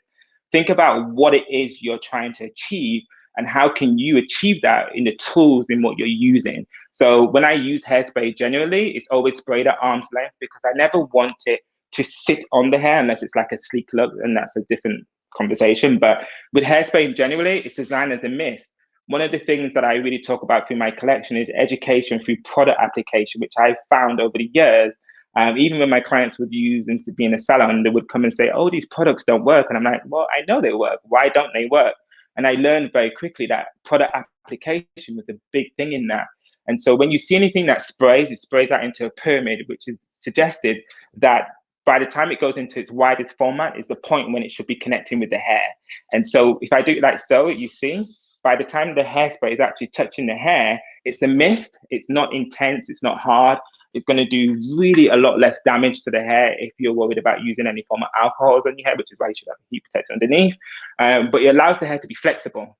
I love flexibility. Hair changes daily because of the weather and the way how we walk and, always putting our hands through our hair. And so you want that maximum flexibility. And to do that, I found success with using this particular hairspray in general and just being very mindful with the wind and the hair dry and how you're using it. Does that help? Is that better? And so you can see now I'm just literally plumping and just trying to get a really nice shape here. I think I'm going to leave the front a little bit longer. But as I'm using my comb, I'm going in and just plumping up the hair like so. And you can use pins. This is a great way in how I've been teaching everyone to really live with the afro and what they've got at the moment as the hair is growing out through quarantine to start getting the shape. So I'm going to stop looking in the camera and actually just focus for a minute and give you a really nice shape. But can you see the volume, how this has got already? I mean, this looks so cool. Just look at that. And look at the neckline. The neckline is where my eyes always drawn to. The neckline is really important. So once the neckline is taken up, everything then just looks really sexy. And I don't mind making my clients feel sexy. That's what I think we all want to look like, a little sex, a little availability. And so I'm just going to put it in. And sometimes you can even take it tighter, like so. And it just feels really cute. We have another slide to show, don't we? I don't even know what slide that is now. What slide are we showing up there, sir? Andrew, do we have another slide? Yes, we do. Here we go. So you can see with the first texture, with the first image there, this is something that we're going for. Once I was talking about shape and style, when I was working with Susan Kalachi Watson from This Is Us, you can see on the red carpet, because of the photography, photography on red carpet, we've got a long way to go for working with curly, kinky, coily hair textures. So what I tend to always do when I'm working with my clients on red carpet is give structure.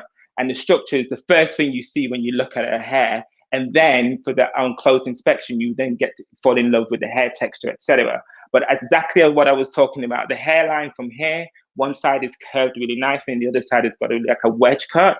And she was rocking that and felt super sexy. And I was really living for that.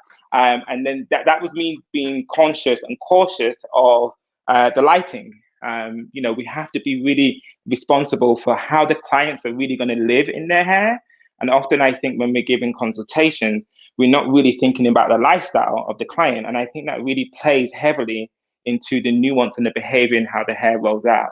And so that's why I ask everyone just to be very thoughtful. And when you're thinking and talking to your client about what they want and how they want to live their best hair life and what that really means for them, ask them, what tools are you using? Ask them, how do you use the tools? Ask them, why are they using the tools? And I guarantee you, all of them give you different responses, which then shows you they need some guidance. It's then for you to, how I normally do, I actually get them to physically show me what they're doing, and then I can hopefully redirect them in a way that's more comfortable for them. Also, one of the things I always say to hairdressers or non-hairdressessers, if you're doing your hair and something feels uncomfortable, then it's not right. Make sure you are always comfortable in whatever, whether it's putting the hairdryer with a brush in it, pinning it, wearing a wig, combing your hair. If it feels uncomfortable, it's potentially not right.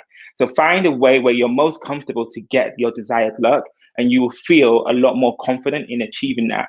Especially when you're learning, I found, put on some music. Like, this is your opportunity to be free and free thinking. And so you have to be in your element.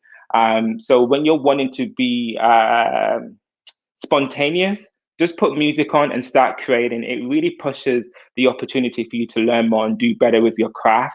These are little cute techniques that I've learned. I've worked over the years with working with a lot of people and helping, teaching them to just do better as hairdressers. I think, we just have a moment for this, please. Isn't this so cute? It's so nice. Yeah, I really. It looks gorgeous, man, and I love how much emphasis that you're putting on coming in, sir. I can see it's gorgeous. Yeah, can you see the shape that I'm creating now with just using the pins to contour? But that was because I left the whole back section free. I didn't put extensions at the back, and so you got to give yourself the freedom to create. So you see this here. I'm just going to get that and just put the pin in there and push up like so. And that's just going to really dip it in. The more dip that you have when you're creating a shape, the sexier it is. We know when that neckline is. You just saw Sam cutting the bob, and all about that line here. If you can connect that in a way that is satisfactory and seductive, then it's a winner. And that literally is what we're doing here, is just contouring. Allow yourself the freedom to be free. And it's okay if it doesn't look great in the first time. That is fine. The success is identifying why it doesn't look great and what you can do to move forward to do better with creating a hair texture, a hair shape that really fits what you're going for. But I will keep re-emphasizing is going back to accountability. Think about how you're thinking about the hair, why you're thinking about the hair, what structure would you like the hair to do, and what equipment do you not need to use to get there. I think sometimes we lean onto equipment and tools and products to expedite the process versus actually reevaluating how much accountability do you want to be as a stylist to really get to the shape that you really want to get to, or the cut, or the texture. And a lot of that comes back down to craftsmanship, education, teaching yourself how to learn about hair, also asking those difficult questions. Andrew, I know there's always difficult questions to ask. And so, yeah, it's about just asking questions and finding out what it is you don't know. I'm covering her face here because I just think it's nice so you guys can see here. But you see now this here is on this side. I'm just going to put it up here, use my fingers just to tease in lightly. Can you talk and all about these that different textures is what is really complimenting me. Oh, what I'm doing here? So what I'm doing is like a teasing technique, and you can see I'm using my hands a lot. And excuse me for not always explaining, because I just really get involved. I live in my own head. So what I'm doing, the hairline is a lot softer. And so this is often the case. And so what I won't normally do is get a comb and tease and brush back, because that can lead to breakage. And so what I would gently do is capture the hair from the end and softly just push it back. And this is actually not to push back to keep the length, but it's actually to shrink it, but to still keep the integrity of the curl pattern. And so I'm hoping you guys can see that. And so what I'm doing here is just using my hand gently just to push it all back. And then I use the pin to pin that, because what I love here is the texture. What I don't want is the length. And so I'm just using my hands just to contour like so. I keep telling you, your hands are your best tools. Your fingers, if you really learn how to manipulate the hair through the pads of your fingers, you can create anything, and your hair will thank you for it, and you won't break the hair as well. We know this texture is the most dry and brittle texture, but it's actually the most versatile once it's moisturized, hydrated, and prepared accordingly. Preparation is key. I can't emphasize that enough. If you're going to do a style like this, I did this 2 or 3 days ago and let it set. Often doing twist out or twisting the hair. Deep conditioners really help to prepare this hair for styling, but generally it can't be done on the day. And the hair will just be too new. And so literally I'm just using my hands just to plump in and just gather the hair back to the root section, like so. Just be gentle. There's no need to be harsh and rushed. And always keep looking in the mirror. Don't be afraid to look in the mirror. Often when I'm working with models or celebrity clients or my fabulous clients at home, I'm always asking them along the way, how is this feeling? How is it looking? It's really important to engage with the client, how they're feeling about what is happening. Often the feeling is something that lives with them for a long time. And so that is at the forefront of everything and what I'm trying to be mindful of when I'm creating any style, is how is it making you feel? Because that will give you a good indication if you're going the right way or the wrong way. And so just using my fingers just to push that out, as you can see. And it just really creates this really beautiful frizz, which is a word I know we all run away from, but I encourage you to really lean into the idea of frizz. It's really going to create the base and foundation for everything you need when working with volume, especially with curly, kinky, coily hair types. And then what I haven't done here, which I'm going to show you now, is how you can just brush this out slightly, like so. And I can't see if there's any questions or anything coming, so please let me know. And if not, just make up some and I can answer some for you. No, everyone's just commenting on how much they love the techniques and especially the language. I think that's a big takeaway for a lot of the audience, is just shifting the language to make sure it's very respectful and more defined too. Yes, yeah, language, as someone who is a proud dyslexia, a proud dyslexian is even a word to describe it, but I've learned to be proud about my dyslexia. For so long, it was something that I was led to believe was something to be ashamed of. And actually, it's been the center of my success with being able to be better informed about the message that I want to inform people about. And so by using what I was led to believe is a weakness and flipping that into a strength, has really allowed me to find so much vibrance in everything in what I do from day to day. And I also lead with it when I'm unsure about what it is I want to achieve. So if I'm communicating to someone and I say to them, they're talking to me about something that they want and I don't really understand what they say, I actually say, just so you know, I'm very dyslexic, so you might need to bear with me because I might ask you some other questions that you might not be accustomed to, but it'll allow us to get to the end a lot quicker. So I say that because often we don't share our weaknesses. And what you will find, the more that you talk about the things that you may be a little bit uncomfortable about, the more you realize someone else has the same insecurity or the same lack of confidence. And by bridging that knowledge, you actually both win the conversation and get to the resolution a lot quicker, and everyone is happy. And the more you keep doing that, you become more comfortable to sit in your truth. And your truth really plays homage to who you want to be as an artist. And I think until we can really reconcile with who we are and what we don't know and how we go about seeking the stuff we don't know, I think it's difficult to really be the artist that you know you can be. Does that make sense? Was I giving you like some preach for Sunday? I don't know if that makes sense, but you know, you just have So to, with you. my first tattoo on my back says it's hard to be me, but it's harder to be someone that I'm not. You know, I think in this space we can often chase a construct that doesn't really fit the mold in who you are. And I think as an artist, I really have learned the power of my clients that are known and not known because of the value in how I hold myself. And so they come to me because of me, not almost because of what I can do, because of how I hold myself. And that is something that I've had to learn to be prideful about. Oh my God, why am I tearing up? I'm getting all emotional. But that's something that I learned to be proudful about, because I think sometimes we walk in this world as artists lost, and this is a service, you know, we're given. And sometimes we want to be heard. And so we speak our language through the hair that we create, which is beautiful.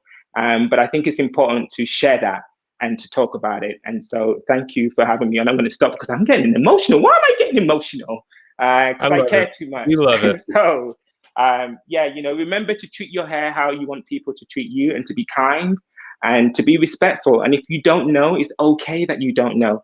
Find safe spaces to ask the questions. That's what it's about. We don't know everything. We shouldn't want to know everything, but we can always continue to do better with what we have. And so please, I ask you to lean into the idea of the word texture and ask yourself, what does it really mean to you? And how can you be accountable and be the product for change in better understanding of how we can unite together? So true. You just touched a whole bunch of hearts, my friend. You have a beautiful, beautiful soul. I can see Sam behind the scenes. He's like back there clapping and like cheering for you. Yeah, we're doing a little TikTok we're dance. all about it. Here, what? The virtual hugging going on. Yes. Great. Yes, I just appreciate it, and I appreciate the philosophy in what you guys are doing and how you're bringing communities together through structure of learning and having empathy with construct. And I can't quote what exactly Sam was saying. And please let me know if I need to go, by the way, because I'm just talking. You actually have a few more minutes, so you're fine. Yeah. I love the idea and what Sam was saying around the idea, like I'm showing you a cut, but don't look at the rules, but just look at what I'm creating. Focus on the creation. And that was something, as someone who's self-taught, I was always going into academy schools. And well, because I'm self-taught, where I was learning on the mop heads and fringing, I already had my base when I walked into these academies, but they were telling me to do it this way and do it that way. And I was like, well, I think you can achieve it this way as well. But rather than having that conversation, I would just do it. And they were like, wow. What never came back though is, how did I get there? And then I realized, actually, rules are just rules. As long as you get to the end, most people don't really care about how you really got there. But I think it's important as an artist that you have technique, that you have precision, that you have intention, and then you explore what that intention is, you explore what that technique is, and then you just adapt it to different hair textures, different times of when you're doing hair. And I guarantee you will live your best hairdressing life. Because you just get really excited in that you can adapt your skill, and it's about adapting, being a chameleon, and that's something that I learned at a very young age. Very cool. I do want to ask you a kind of more of a hair specific question, which is, as you're doing this, how do you balance the kind of light airiness with definition too? Like, where do you look for maybe pieces of definition? So that's so good. That's a good question, and that was one of the reasons why I use different textures. I'm going to see if I can pin this off. So the idea, you see, so I'm using the white background deliberately, and you see almost 2 inches deep, you see all these lines and visually like spaces. That is intentional. For anyone that has kinky curly afro hair, our hair is never really a pluff shape unless we deliberately do that. But what does happen when we sleep and lean on it is that the nuances come in and the light really bounce off it. Like the ray of the sunlight has almost like a love affair with the hair, and you really want to create that. And so by using different textures, like if I hold it against my hand, you can see this is a coilier texture versus using this here, which is a looser, wavier texture. it's all about being mindful and really wanting to have express a conversation through the hair, knowing that frizz is your best friend, it is not your enemy, and using the construct of light and energy. So light is going to touch the hair. So the more that I create visual opportunities for the light to go through it, you're going to see the beautiful texture and what we're looking for. And often most people want to see a definitive curl and shine. You can get that. It's not going to last long. It's also going to spasm at some point, but it's also not going to stand. And so I really go for density at the roots, as you saw, just really getting the comb on my fingers and pulling it at the roots like so. But I really just look for the nuance. And also, actually, to answer your question really honestly, as a young, I mean, I'm still quite young, but when I was younger, being raised as a Rastafarian, I was exposed to all different kinds of nuance of the manipulation of Afro kinky hair. And so when I started to look into the magazines of what was being depicted back maybe 30 years ago as Afro curly hair, it wasn't real. And so I was really confused and conflicted as why I saw this image, which was quite dark and dense and almost like one tone, versus what I knew hair can actually do. And so I was on a mission to really show the true versatility, the nuance, the shine, the density of curly, kinky Afro hair in its true glory. And so you have to look for those blind spots almost, ironically, and be confident with leaving it like that. I was on a shoot the other day and the hair was very similar to this. And some clients were like, oh, I think this looks a little bit. And I was like, a little bit. And she went, are you happy with that? And that was the question that should have come first before the construct of that, because this doesn't look neat to her, that something may not be right. And so you have to really lead with intention and be deliberate about the behavior of our hair texture and what it really does. And so now there is a lot more spaces where some amazing artists are doing this exact thing, and we're falling in love with the image, but we don't really know why the image looks great. And I probably am confident to say most of the reasons why the images look great is because the hair is left in its true authentic self and it's relatable. And so, yeah, you got to look for that airiness, mix the two textures, 3 or 4 textures. Often when people have kinky coily hair, this tends to be a little bit nuanced with the textures. It's okay to have a wavier texture with a kinky texture, but just look for that freeness. And the freeness comes with just being, I think, more liberal with the way that you're thinking about the hair. Does that answer the question? Yeah. Did it answer the question? Whoops, I'm hitting the wrong buttons there. I apologize. But yeah, great answer to the question. And to your point, the mixing, do you sometimes put different, because you said a lot of times you're using some kind of weft extensions, things like that to add to the hair. Would you typically add different movements of the wefts? Oh yeah, I wish we had more time and I was going to do other stuff. But in how, I don't know if you can see here. Can you see the crown? It's a little dark. I thought so. Yeah. Man, if I go, no. Oh yeah, there we go. We got it. Okay. So actually what you can see here is that I've clipped hair going forward here, and then I've clipped hair going backwards here. And that is because I want the hair to fall around the perimeter of the face. And then essentially, if this was for a shoot, I could actually contour it and pin it like so. And to keep that maximum volume here, I really want the hair to fall forward, and then I can always push it back, versus clipping the hair and to go all back and then trying to get to fall around the face naturally. It just requires me less fussing around the hair, less product to be used. And then obviously I take it up maybe to right into the top of the crown section here. You can see from the side that the volume goes up like here. That's how I spread it around. And as I said to you before, the back part, I left no hair out, but I left hair out around the sides. And so I left no hair out around here because that's where the hair pins, and I can actually pin that more organically, which just creates a really nice and soft texture. But you see all this soft texture that I see here, I don't get upset about that. That really excites me, just to push it in and use pins just to really plump that. And just like, where's the camera? You see this section here? I wouldn't cut that or get really upset or tongue it with heat. I literally just push it in with my fingers like so, and then just pin it. And then that little softness that you get there is also what our hair does. That's why the hair behaves, and that's fine to see that. And so that's what I like to get. But maybe we should come back and I can actually do it from the braids and show you how to clip them in. I just wasn't sure on time today because There's Yeah. so much ways in how you can create this and braid, but your product placement of hair extensions is really key as well. To really be confident about the texture that you're using. Here, there's two. I'm layering the textures. Maybe I can take. Can I have time to quickly take one out and show you? Like the Yeah. You texture still have about here. 5 minutes left, my friend. You're good. The texture that I'm using here, and this is from a beautiful woman called KJ, who I've been supporting.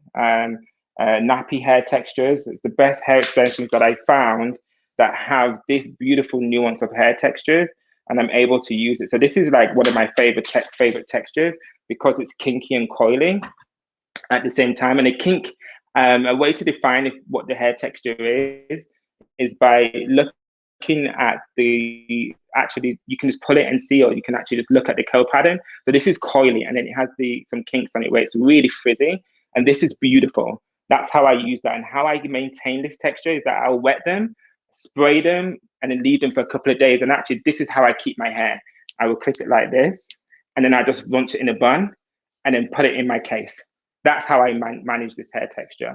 Because what I want to do is when I use it next, is just to shake it out and for it to already have the volume, guts, and energy. And that's how I keep hold of all of my hair extensions that have kinks and coils in it. It's the best way in how I found I get the nuance that I need. When I'm trying to create shapes, let's see here. When I'm creating some shapes, I like to use the looser hair texture around the hairline, which is this one here. And now you see the difference in textures. How do I do this? You see that texture? And then you see this texture here, completely different textures, but together they make a really beautiful story. And that's what I'm always trying to create. I'm trying to create nuance and stories and aspiration and hope. And so this is what hair tends to do when, for example, if someone with kinky coily hair or curly hair would do a twist out or style their hair on day 3 or 4, this is what it looks like. And this is what you want to correct. So you can't really get that with one texture on its own. I mean, you get beautiful looks, don't get me wrong, but I think this is stunning. And I think the nuance of this tells a more romantic story. And that's what I love. And just gives you the opportunity. It's like a vase. Think of like Vincent van Gogh when he did his vase and the sun. Like that's the sort of thing that comes into my mind. And so I really like to have versatility with that. And this nuance of what you're looking at here is what's aspirational. It's inspiring, it's achievable, and it's real, it's authentic. And that's what I try to get all the time. Yeah. And if we go back to like this. Yeah, and if we go back to the image itself that you were inspired by, I mean, you can really see within that all the different movements and all the different patterns flowing together. And yeah, that's what creates that magic. And I love your analogy of the vase, because if we look at nature, if we look at, just flowers out in, you're taking a walk through a park or something, the flowers aren't all these like perfect same size, right? So yeah, it's so gorgeous. Exactly. If you look at the Red King campaign, the first slide, you will see with the blonde hair that we did, like that literally, and the curly brown hair literally was about giving volume, but she's also got a bangs and fringe in both of these, which sometimes people feel is not possible with tighter curly hair textures. And actually it is. You just got to be confident to wear it. And obviously we had a little bit of wind blowing in the hair to lift it up so you can see the versatility of the pattern and the coil. And this was really to demonstrate the power of the color that we was using. But you can have so much versatility with the curly hair. Both of the hair look stunning, but are representing two completely different stories. And we have the ability to be a part of that foundation of encouraging more real people and celebrities to go in that way, because it looks beautiful. I can't tell you how many people have been sending me messages from around the world in how grateful they are to see a campaign of this magnitude representing textures that they are familiar with other textures that are often being depicted as the better side of textures, hair texture. And so it's been really a very rewarding experience for me, a young Black boy from the middle of nowhere in the UK. And now I'm here working with some of the most profound, greatest brands in the world, and also some of the great people like yourselves. And so I'm a little bit overwhelmed, but I'm just going to keep acting like it's not really happening, because that's what I do. So my sanity is how I keep getting on with my life. It's just, okay, this is I just wake up from a dream and just get on with it. You know, at the end of the day, we're still going to do hair, you know, so that doesn't change. You're only good as your last job. Well, that doesn't change. And I think that that's part of what's so inspiring from you is we can feel like you're telling us, yes, you're from this background, or like you have dyslexia and all these different things. But I think what we really feel from you is that you're just this real person. There's this genuine heart that you're speaking from. And that's what the audience is feeling out here. And I think that that's where the trust is built, that so many people today have just taken so much from you. And I see so much openness to what you have to offer in the chats. Well, you know, without getting emotional again, damn it. It all stands, I think, you know, without oversharing, but I come from a place of feeling very misunderstood in my life. And so my outlet has been to try and create space and a conversation through the art that I do with hair. And that has been so rewarding to give me friends that I didn't think I could have, people that I knew may have not spoken to me had they didn't value my craft. And so it's something that I don't take for lighthearted. And I think sometimes hairdressers go undervalued. I think people that are not hairdressers don't value what we do. And we are at the center of self-confidence for ourselves and for others. And I think sometimes that is lost in the world. And so when I have the opportunity to be in spaces like this, or to have the opportunity to work with Red King, it's something that I'm flabbergasted by, because the construct doesn't seem to work in terms of what I was told I could accomplish versus what I believe that I can do. And so whilst I knew I always was meant to be here, and I can, I will, and I shall, which is my own mantra, I'm often fighting against those that believe I shouldn't, you can't, how can you? And so I switch that narrative all the time. I can, I will, I shall. And so I'm often doing that on a day-to-day basis. And so I'm just, you know, I'm humbled, and I'm just grateful. And I love making people feel beautiful. I know what it feels to want to feel that. And so I love doing that. That is my mission. That is my call. And that's what I want to hopefully continue to spread around the world. Amazing. Oh my God, I didn't cry. Whew. You did it. You made it. I did it. And I'll step into the light. I got to work on my lighting, but I have like 6 lights here. I got to figure this out. So you guys got some techniques for me. Please come and show me how I can like make this like even more. But I think it's for the laptop. But anyway, you guys get the gist. Yeah. Like I got my Insta Live going here, and it looks great on the Instagram Live. But yeah. But that's because I got a new phone the other day. Thank you for having me. We really enjoyed this. Vernon, we are just so incredibly happy to have you on it. And just, you know, from all of us here at Samvia, and thank you so much for bringing so much education, so much talent, and so much passion to our community. Yeah, thank you. Vernon, I just want to say, I once again, we value your talent and respect your time, and thank you for that. But one of my takeaways is the discipline of vision. Your vision and your discipline, I want all of our community out there to understand how important it is to discipline your vision when you're working, and you're a prime example of that, my friend. So bless you. Thank you, my friend, for who you are, what you stand for, how it comes out. You were so transparent, I could actually see through you. And inside, I saw nothing but passion. Thank you so much, Vernon. I'm grateful. Thank you for having me on. And I hope to be back soon. You will. We would love to have you back. Thank you, Vernon. Great. Thanks very much, guys. Have a wonderful evening or afternoon or morning, wherever you are. Thank you, Vernon.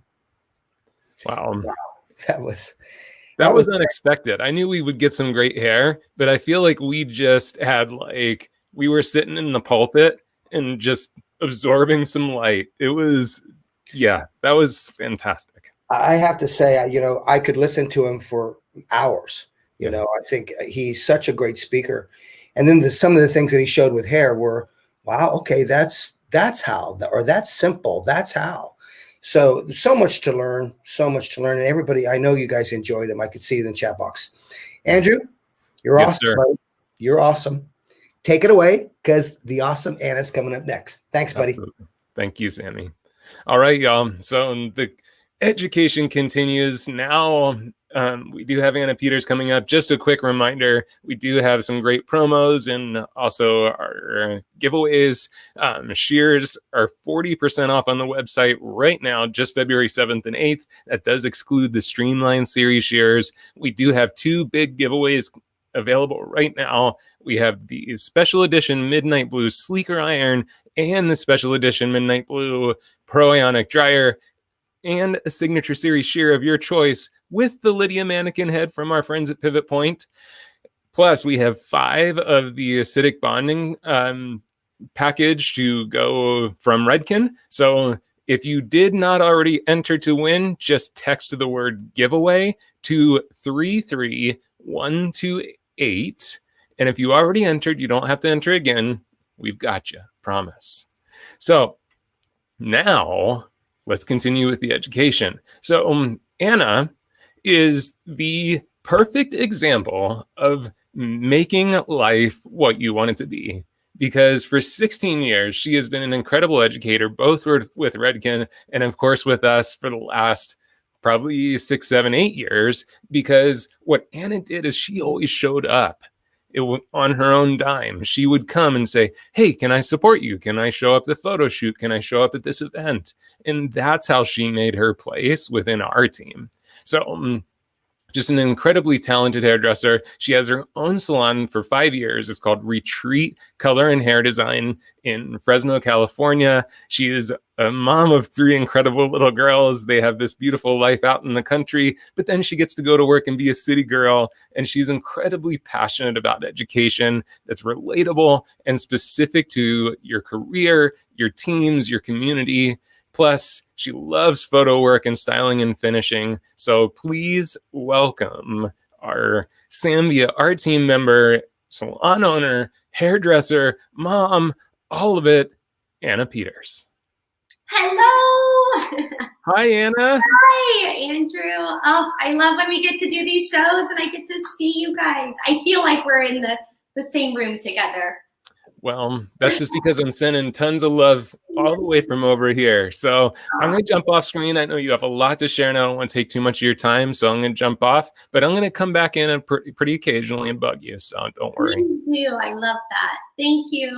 Oh, that was so great. The last class that we just had with Vernon, and he just shared so much wonderful information that I want to continue on with a color story as well as a styling story today for you. And what I'm sharing is all about that revisit from our clients. Now that we're back open, my salon's in California, and we have been shut down numerous times.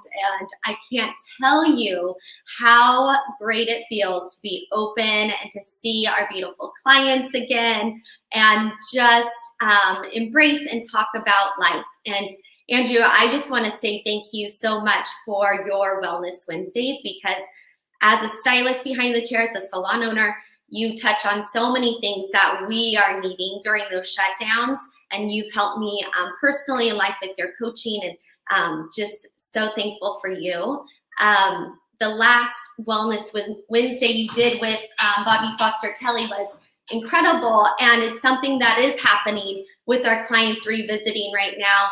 Is we get to see them, we get to do their hair, but with that comes some really heavy conversations of what they've been going through.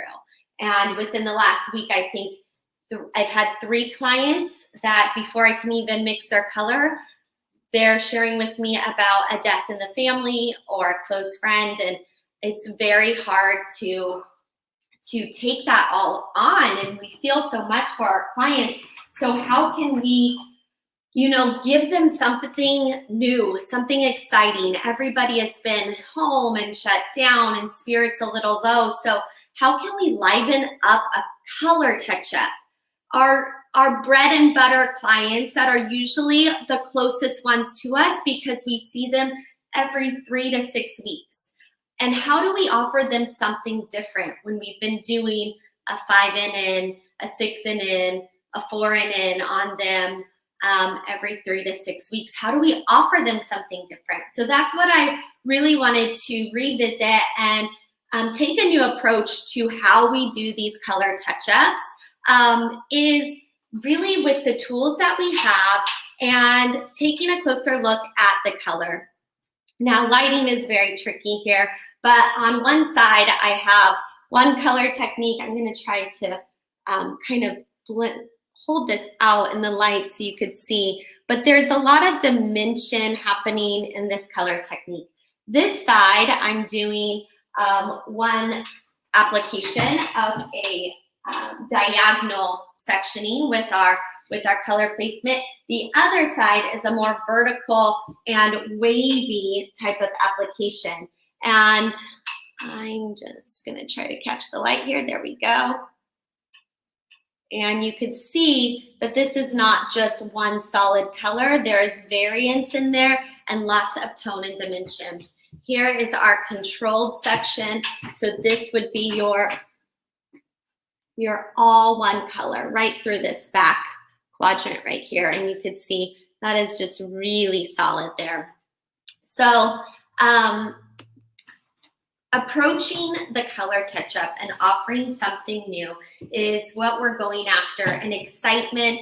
And some clients have started doing their own color touch-ups at home. How many of you guys have had that happen? I know I've had stylists who their clients are buying the same color online and doing it at home. Let me hear a yes or a boo-hoo if that's happening to you.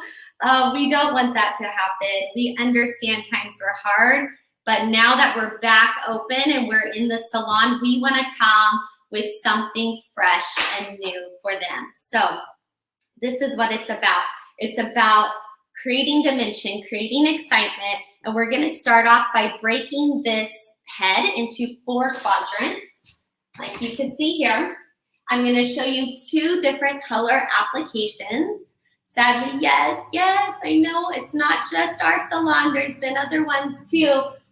So let's get them back. Let's give them something fresh and exciting that we can offer them. So here's our 4 quadrants. On one side, I'm going to show you a diagonal placement of color, working with 2 colors. And what this is going to do, those 2 colors are going to merge in some areas, and you're going to have 3 colors happening, all very close in level. So that's the thing here. No more than 2 levels apart. We're doing 2 separate colors on a color touch-up client. Yes. And we're going to be staying in the same tone family. So we want to be complementing tones. And then on this other side, we're going to do a straight to wavy color application touch-up. So everything below the round is going to be your darker formula. Everything below the round is going to be your darker formula. And so you can set that up ahead of time. What I'm going to show you today is just what we're going to be working on through the crown. So this is a great way to, 1, give your clients something new and exciting that they can't do at home. 2, to give them 2 separate colors that are complementing and that are going to really give them some visual interest and movement in their hair. And we're coloring for different textured hair. So whether they're straight to wavy hair or wavy to curly, kinky hair, that's what we're going to be coloring for their hair type. So you're going to choose which method based off of which type of hair texture they have. So on this side, I'm going to show you the texture of curly, wavy to highly curly hair. And so I'm going to show you how that happens first. I'm working with a color touch-up that I use regularly in the salon for my redhead clients that I'm absolutely loving, and it's 5 NCR from Redken Cover Fusion and 7 NCR from Redken Cover Fusion. And these are mixed equal parts with 20 volume. Now for demonstration's sake, I put 2 different colors in here with like an orange kicker and a yellow kicker. This is conditioner, just so I don't mess up my previous colored hair, and then I could just show you the technique. So we're gonna start off with the darker formula, our orange kicker. This is the 5NCR from Redken's Cover Fusion. I'm working in this top quadrant here, and I'm going in with a bottle. So how many of you are using bowl and brush for your color touch-ups? Let me see a yes if that's you. Let me see a no if you use a bottle. From teaching for Redken Color over the years and being a Redken colorist my whole career, I learned to do color touch-ups with a bottle for speed and precision. And when I share this with new stylists coming into the salon who are really trying to pick up their speed in their application, this is a huge win. It's just putting the color in the bottle and then really using this nozzle to be your application. So going in, this is our pen, guys. We're the artists. This is our pen. We're drawing where we want that color to be. How much more exciting is this for our color touch-up clients? So I'm just going to get on this little triangle here. Let me make sure you guys can see. And I'm gonna stand off to the side. So you're going to be doing these diagonals and these straight waves based on the quadrant you're working on. So here's my quadrant. I'm standing on the side of her head, and I'm doing a diagonal based off of that quadrant. So working from the top corner of our quadrant here, I'm going to take a diagonal section, and I'm going to apply this color just to her outgrowth. So that could be very different nowadays, right? But we're going to apply all the way to her outgrowth. So I'm neatly applying one line, and I'm blending that color up with my nozzle and my thumb, pushing that color up. And you can push this up as far as you'd like. And we're going to lay that back gently. So these colors are going to start to merge a little bit together here and there. And what's going to happen is we're going to get these pops of lighter and darker very subtly, creating a lot of light dimension and increasing the value of that texture that that client has. So going through, we're doing two sections, two rows of our darker color. Then we're going to pick up our lighter color, wipe my thumb off, and I'm gonna go in diagonally now with my lighter color, taking nice clean sections, and you can start to see what this is gonna look like if she parts her hair down the center. This is the same pattern I would do for a foil technique. So we have diagonals happening with a foil technique sometimes. So I'm going in now with my 7CR, 2 rows of this, and I'm blending that in. It's okay if it's bumping into the section behind it. Wipe your thumb, take your 5NCR now and going in. How exciting is this, you guys, to create something as multidimensional that can still cover the gray and give your client a totally new look to her typical color touch-up. And for us, that's what it's about, is bringing excitement into our clients' lives right now and into ours, because yes, if we keep doing the same thing, we are going to get bored and we're going to get burnt out. And so we need to revisit what we do and rethink about our approaches and our tools that we're using and the world that we live in, and how can we offer something different. All right, so here we go, going in with my 7NCR.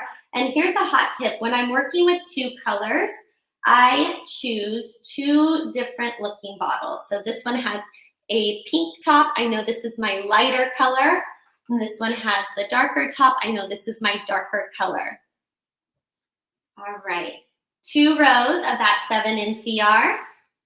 And once you get this down, this is a very quick application. And it's going to just create a really beautiful, fresh new reflect for those color touch-up clients. Going in now with my 5 NCR, and remember, we're staying at a diagonal to our quadrant.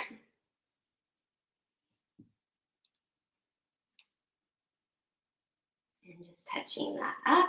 I'm gonna grab these little guys and merge those in there too.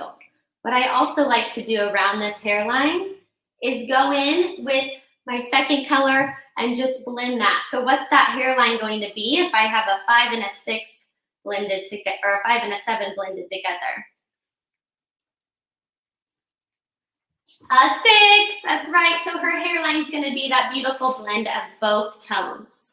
All right, we're gonna drop these down. So what this is gonna look like, it might be hard to visualize, but as it starts to grow out and her next appointment she comes in, we're going to have a darker diagonal line moving through her hair.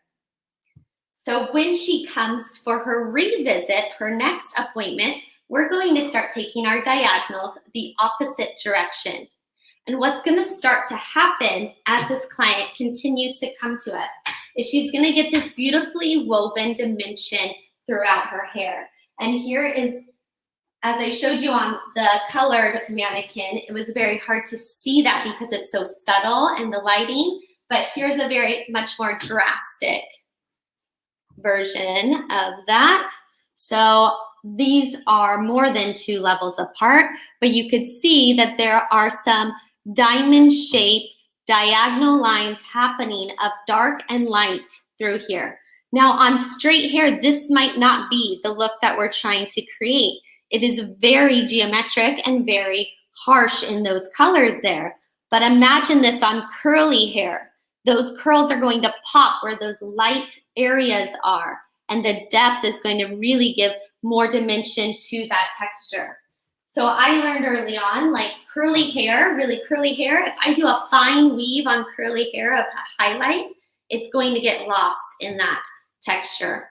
But if I go in and I pick up those curls and I highlight them, or I go in and I pick up larger woven sections for those highlights, I'm gonna actually see that highlight in that highly curly hair. So this is the idea for that. So going in diagonals, and you're going to have 2 colors that are kind of merging together. So what do you consider this to be? Do you consider it to just be like a base touch up, or like how do you, I guess, price this as far as your service menu? Yeah. So I would price this as a color touch up because it's going to be so quick and easy, but I'm going to increase that price with extra product used, right? Mm-hmm. And extra education, expertise, experience, something new that you're giving. So it's really up to you once you start playing with this, what you feel like you should be charging for it. But yeah, it's a little bit more than a color touch up, but the application is a color touch up. Gotcha. Yeah. Gotcha. Awesome. Any questions you guys have, please? I know this is a little out of the ordinary for our color touch ups, but that is what we are needing to do, is revisit that and see what can we offer that is still beautiful and still valuable, but something different. Caroline, just a pretty simple question. Any tips for getting the product out of the bottle? And I'm totally with her because I would kind of be like taking that bottle and like, so any tips for that? Yeah, absolutely. So one hot tip, before we put the color in the bottle, we put the developer first. So we measure out the developer in the bottle, and then we coat the bottle and we twirl that developer so it really coats that whole inside. Then we apply the color in there. So your color is not going to stick to the bottle. Like I said, I am using conditioner in this one today just so I don't mess up my previous color, but I can still show you the application. So this is conditioner, but when you have that color coating the bottle, that developer, it's gonna make it a lot easier for you to get it out. And then it's just, shake it all down to the bottom and then keep it there. And every now and then you might need to do a little shakedown, but it should stay pretty well and move through easily that way. Yes, this can be used on gray touch-ups, absolutely. So my product color choice that I'm using is Redken's Cover Fusion. This is a low ammonia permanent hair color. Now, another option that I love is Redken's Shades EQ Cover Plus. That is going to give you phenomenal gray coverage. It's a dim-eye permanent. So what's wonderful about that is when you go in through here, those hard lines are eventually going to fade off. So if you decide later on, you know what, let's switch it up, you don't want to do this anymore, that Shades EQ Cover Plus is going to be a great option for you, as that will gently fade and those hard lines won't be as strong. But for now, we're going to be using Redken's Cover Fusion for great coverage, but still beautiful red copper tones. All right, so now we're moving to the other section that is going to be for straight to wavy hair. So like we talked about with highly curly textured hair, we need that harder line of highs and lows so that those curls can really show off and pop. It's so beautiful. But on someone with finer, straighter hair, if we had those hard lines, it's gonna be very obvious. So we wanna go in with a softer approach. We're going more vertically, and we're just really drawing a nice little wave in with our nozzle, which is our pin. As an artist, we're just using this to go in. So for me, I don't know about you, but color touch-up after color touch-up can get a little boring. And I just wanted to come back to my clients once they revisit us and offer them something fresh and new. All right, so here we are on the opposite side. Let me try to move this so you guys can see. Any questions before I move on to the second application? Any questions on the first one, the diagonal? I think I'm picking up a couple questions as far as assuming that they're meaning kind of like if you have a previous color already on the base, like let's say they've been typically getting like a 5 or something like that at the base. So there's maybe some new growth. Now you're starting to mix different colors for that new growth touch up. Yeah. How do you work with that? Yeah, great question, because this is definitely the thing that comes up. You know, they're coming in with the hard line of outgrowth. And so it's really important that we don't go completely away from the color that we were using. You need to have part of that color that you were previously color touching them up with in your formula. And then your second formula is going to be a complementing tone within 2 levels from that previous color. Does that make sense? So what that's going to do is bring your previous color down into that hard line of outgrowth from their previous color. That new color is going to come down into that and really make a soft transition while incorporating a new tone into this formula and a new light and dimension. So I used 2 colors that were 2 levels apart, but in the same tone family, 7 and a 5 NCR. That's copper red. And you can see, I wish my lighting was better to show this. It is so subtle, but it is so beautiful. And I'm just gonna try to, see if I could get any light on there to show this off. So you can see subtly on the side, there's going to be some diagonals happening. And our placement on the side was the diagonal, and that's a diagonal back that we're doing. And then I continued that on as if she had done this for months, so that that diagonal continued down. But because the levels are so close to each other and the tones are just blending well together, it's very soft and subtle. And you can increase that dimension the farther apart you move with your 2 formulas. And then on this side, we have the straight to wavy application And that is just bringing through really some highlights throughout her color. Now, most of the time, these ends are going to be faded when they come in. So you can feel free to pull a demi-permanent in the same tone over those ends just to refresh them. So I would pull through like a 7 NCR in Shades EQ Gloss over her ends to refresh that. You can see it. Somebody said, great. Awesome. Okay. Do you feather this over the line of demarcation?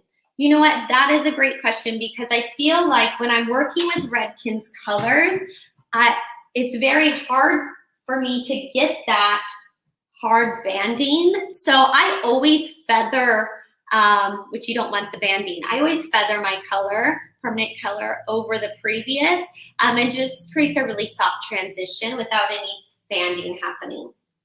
Great question. Thank you. All right, fun idea. I'm glad you think so, because for me and my stylists that have been using it, it is fun for us. So let's move on to the straight and wavy. And I just want everyone to have fun. That's all I want right now, Andrew. I just want people to be happy and have fun. So I feel like we are so You lucky. make us happy.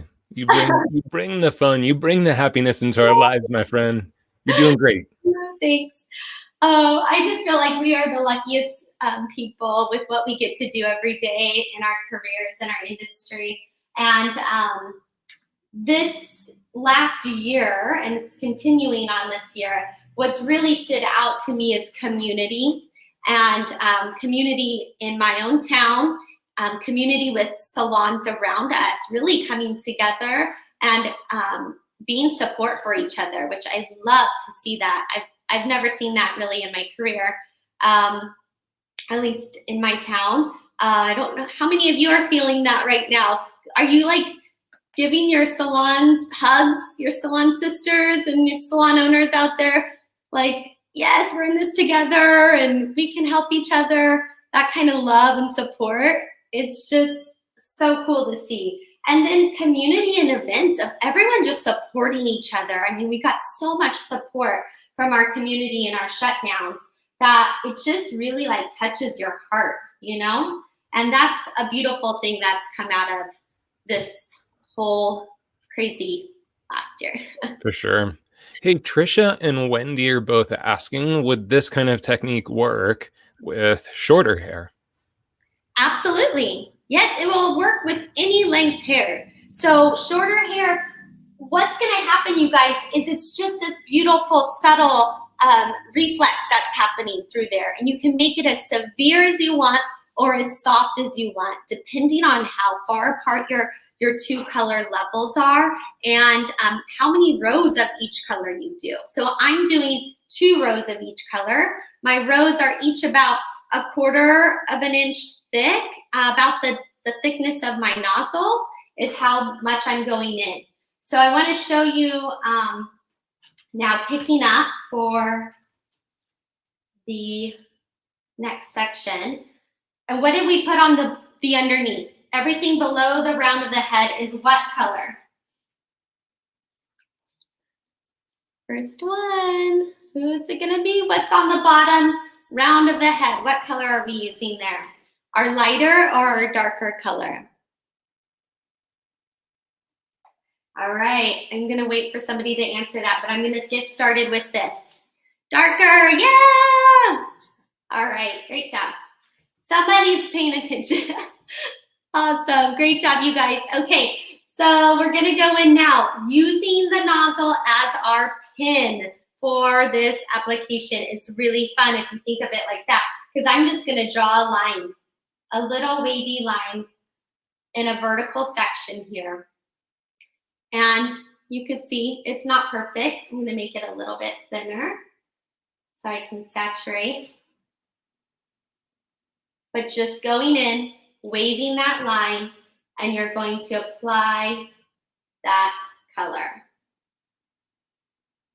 And I'm using the 5 NCR right now first, and I'm gonna do 2 rows of that. So I'm gonna go in, pull the hair to the side so you can see. I'm gonna go in wavy line, vertically placed. And I'm going to apply a second row of 5 NCR. Now, on my finished colored head that I was showing you over here, I'm going to show you after this some texture that we can put into that to complement the color and to really create a lot of volume in her hair. So now I'm going to put down my 5 NCR and I'm going to pick up my 7 NCR. All the colors down here. I'm going to squeeze it a little bit, put my finger on and shake that color down. Perfect. Now it's loaded up. I'm going to pull that hair to the side so you can see, and I'm going to draw a line, a wavy vertical line, and now my 7 NCR is going in. So down her center part, it's going to look like some very soft, beautiful highlights of 2 separate tones or 2 separate levels. But from the hair laying vertically, you're just going to see this really soft movement of highs and lows. And as you're applying that, why did you choose Cover Fusion specifically? And would you ever use the CRs for more vibrancy? Yes, so I am using Cover Fusion because she is my gray color touch-up client. So I wanted to show that you can use this for gray touch-ups and have just as much fun with all the color choices that we have to choose from Redken's gray coverage lines. So whether it's Cover Fusion or it's Shades EQ Cover Plus, you're gonna get that gray coverage, but you're gonna be able to have a lot of fun with the different tones there as well. So 2 rows of that 7 NCR. I'm gonna put that down, pick up my 5, go in, and it's just so neat and quick when you work with the bottle's nozzle versus the bowl and brush. And I can really hold this hair away from the previous section and just tap that color into the roots.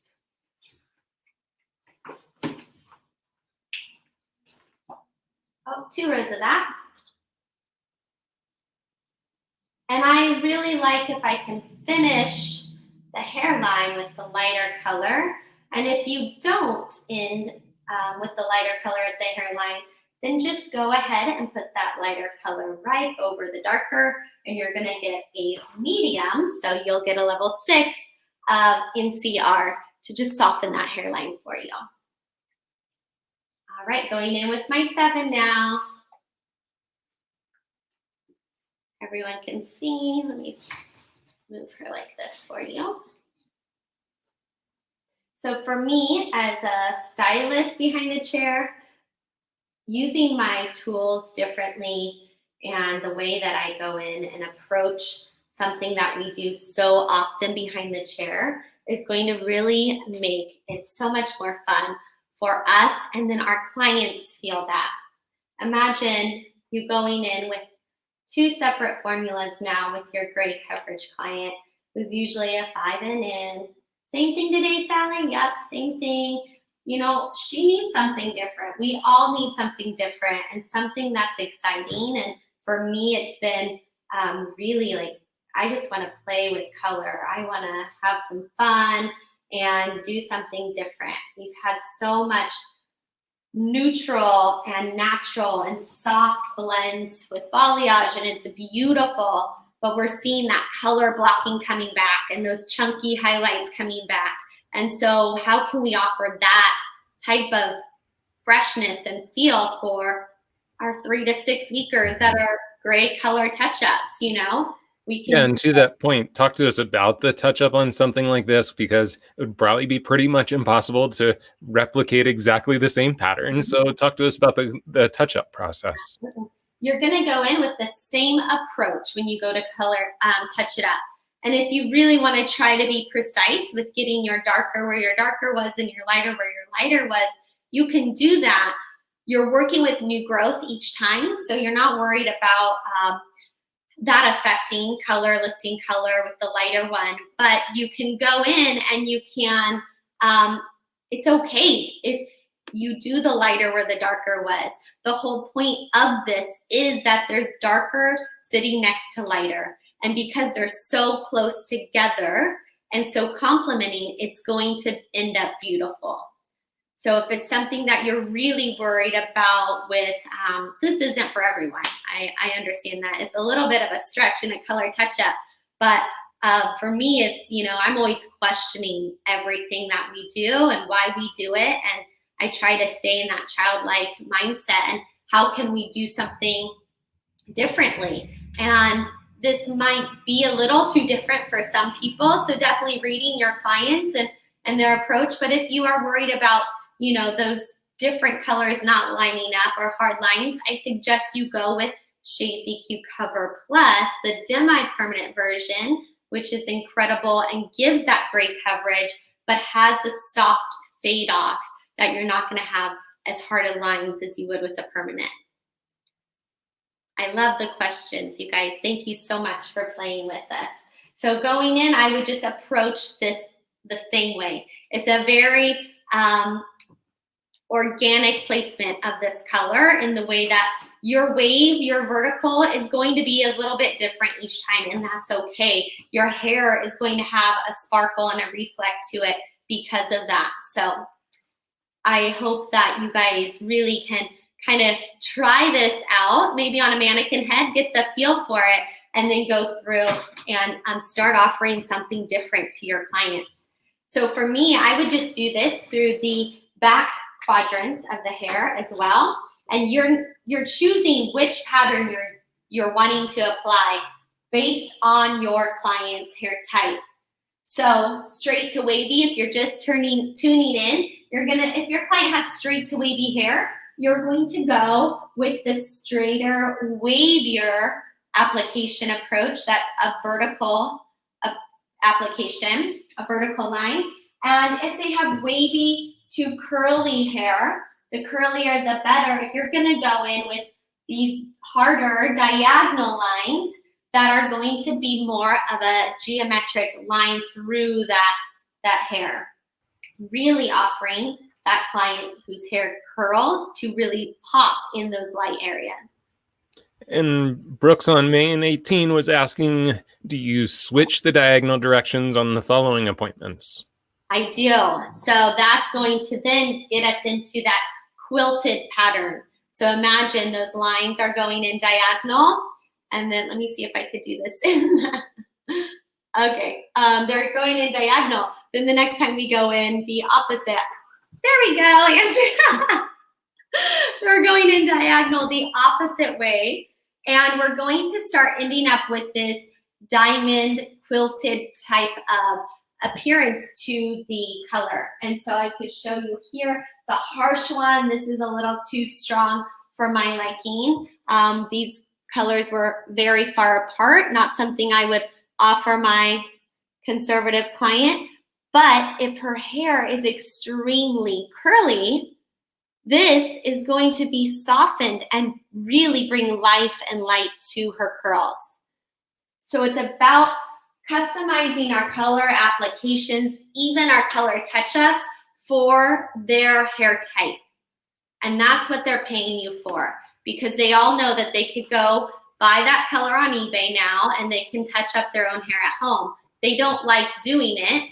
They like coming in to see us, to have the experience, to have the massage and the relaxation, but now to give them something that's completely fresh and new that they can't do at home. So yeah, and what would you do on the rest of the hair with this kind of pattern? Yeah, so the rest of the hair, I would continue in my 4 quadrants that are all above the round, everything sectioned above the round where this application is happening. Below the round, we're doing our basic color touch-up with the darker color. The quadrants above the round are going to get the same technique. Whichever one you choose, you're going to just continue that on. And that is always working off of your quadrant. So I'm standing in front of my quadrant and I'm looking, what is a diagonal through here? And so that's where I'm placing my diagonals. And then when I'm standing in front of this quadrant. So it's about where the hair lives and where it's going to lay. And so that's how you're placing your color. How do you avoid hot roots with this? That's a great question, because I again, you're going to be working with color that is formulated properly for your client, and you're not really going to see those hot roots. Maybe if you were formulating for gray hair, not properly with enough depth, but that's why I love working with these colors, because I don't have to question it. I could pick up a 7 and a 5 NCR and I know I'm getting 100% gray coverage here. And so it's just more about the creative fun that you get to have now, rather than formulating for that gray coverage.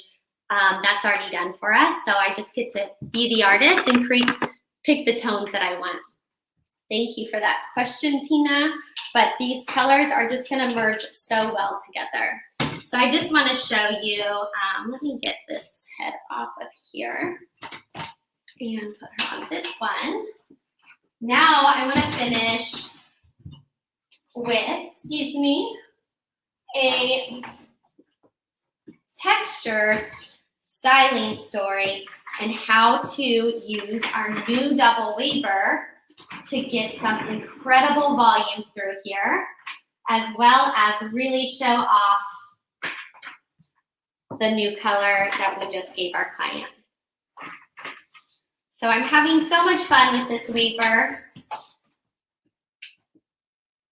I have been using it so much. I'm gonna take my gloves off now. Okay, so there's so many ways to use it. I'm gonna, again, just to show you, I'm starting above the round and I'm just working through this front quadrant here.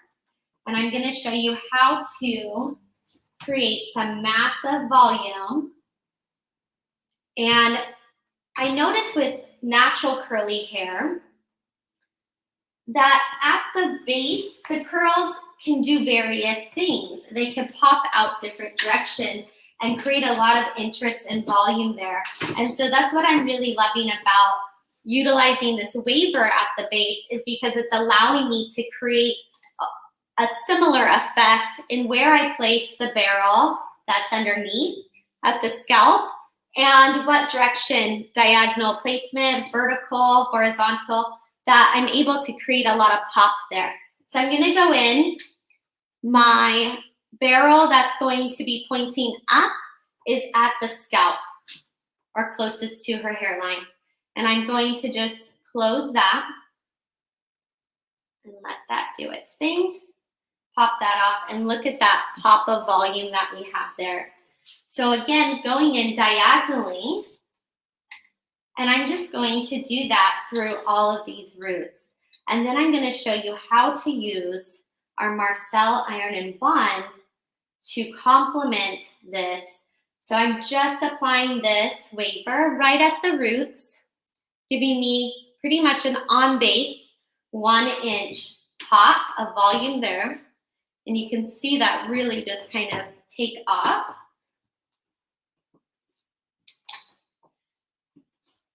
And I love working with diagonal sections because it just lays really nicely next to each other. And you don't have any of those hard lines to battle and fight with. Look at that volume. And it's so quick, and this volume's not going anywhere because we're using the iron. We're not teasing. We're not even working with product to create this volume. This is all from the iron. And I love how this creates such incredible volume. So we use the texture iron a lot for volume. And then once the waver came out, I was like, oh, it's like a intensified texture iron. All right, so just going through there.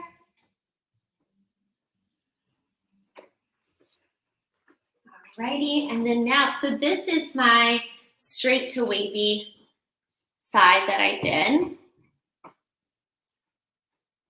And now I'm going to go in with my Marcel iron and wand, and I'm going to put it on the color treated setting. That way I don't have to worry about her color fading. Love this feature. Can you guys see that volume?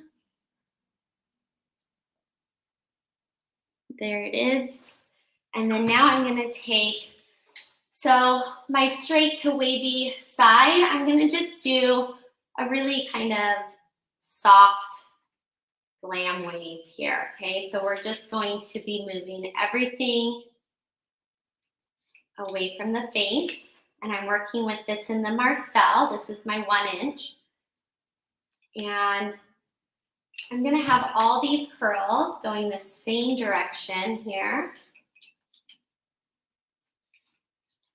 And I prepped her already with Redken's iron shape to save us time and to save the hair and the color. I have Redken's iron shape for our heat protectant. And just working 1 inch curls going back using my Marcel. And then when we brush these out, they're gonna have just a really soft wave. And so you can see the colors just really flowing together and complementing each other.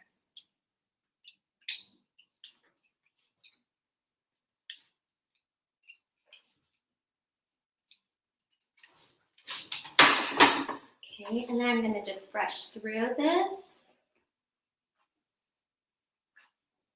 And so at our root, we're gonna have a nice pop. And then down through the ends, we have just this really soft, subtle wave happening. It looks really dark to me on the screen, but let me know if you could see that. Okay. Yeah, lighting's a little dark today for some reason. I'm sure it's just your laptop not cooperating. Yes. I'm gonna get myself a new camera, Andrew.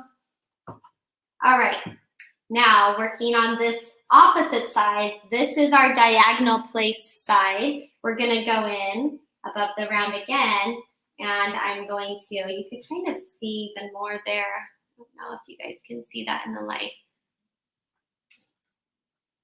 We're gonna go through and do our waver at the base, and then I'm gonna show you how to pick up sections and give it more of a natural curl. So you could see light, dark is happening. I'm going in with my barrel facing up at the base, giving me that pop of volume. And all I've ever wanted is big curly hair. I've had fine straight hair my whole life, and I just envy the hair that has all that volume and movement and texture and big curls and small curls. And I would love to recreate that on myself. So this is something that I've discovered that helps me a little bit to get that type of pop at the root and create a lot of curl and texture in my hair. All right, and so you can see, you can really kind of play with where you're holding this iron at the base, what direction that barrel is going to be pointing, and where that volume is going to pop. Is it going to pop that way? Is it going to pop down or up or to the right, left? So have fun with that in creating a lot more movement and texture through that crown by changing up where that bottom barrel is pointed. So if I want it to pop back, I'm going to stand here and that barrel's popping backwards. All right, one last one.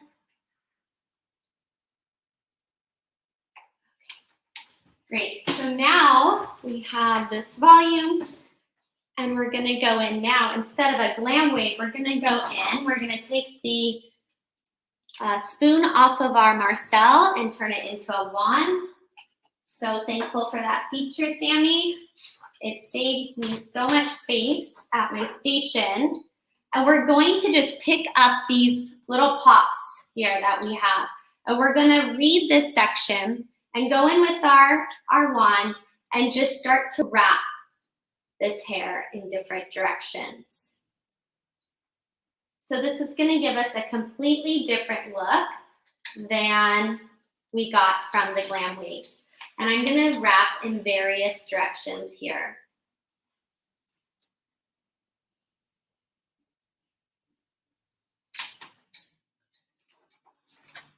And this is giving me the feels of a natural curl to the hair. Nothing is symmetrical or perfect.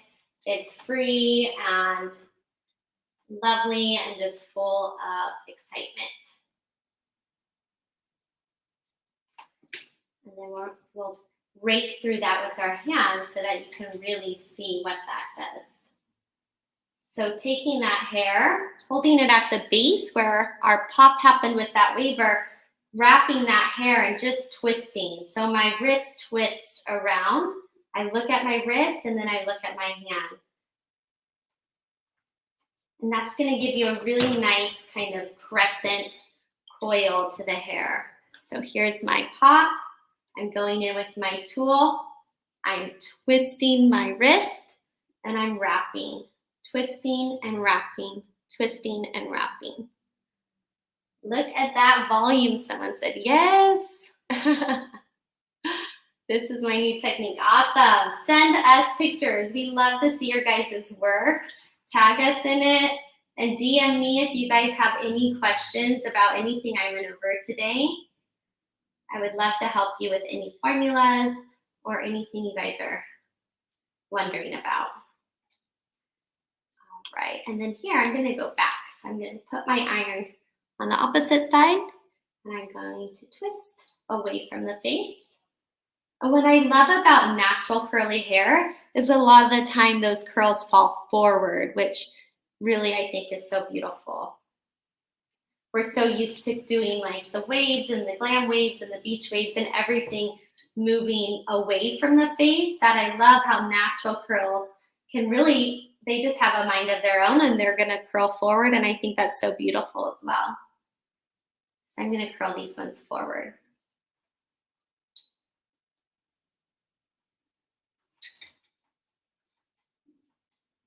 All right, and there we go, last one. And now we get to do the fun part. I'm gonna put my spoon back on. So I just line it up with this little spot right here.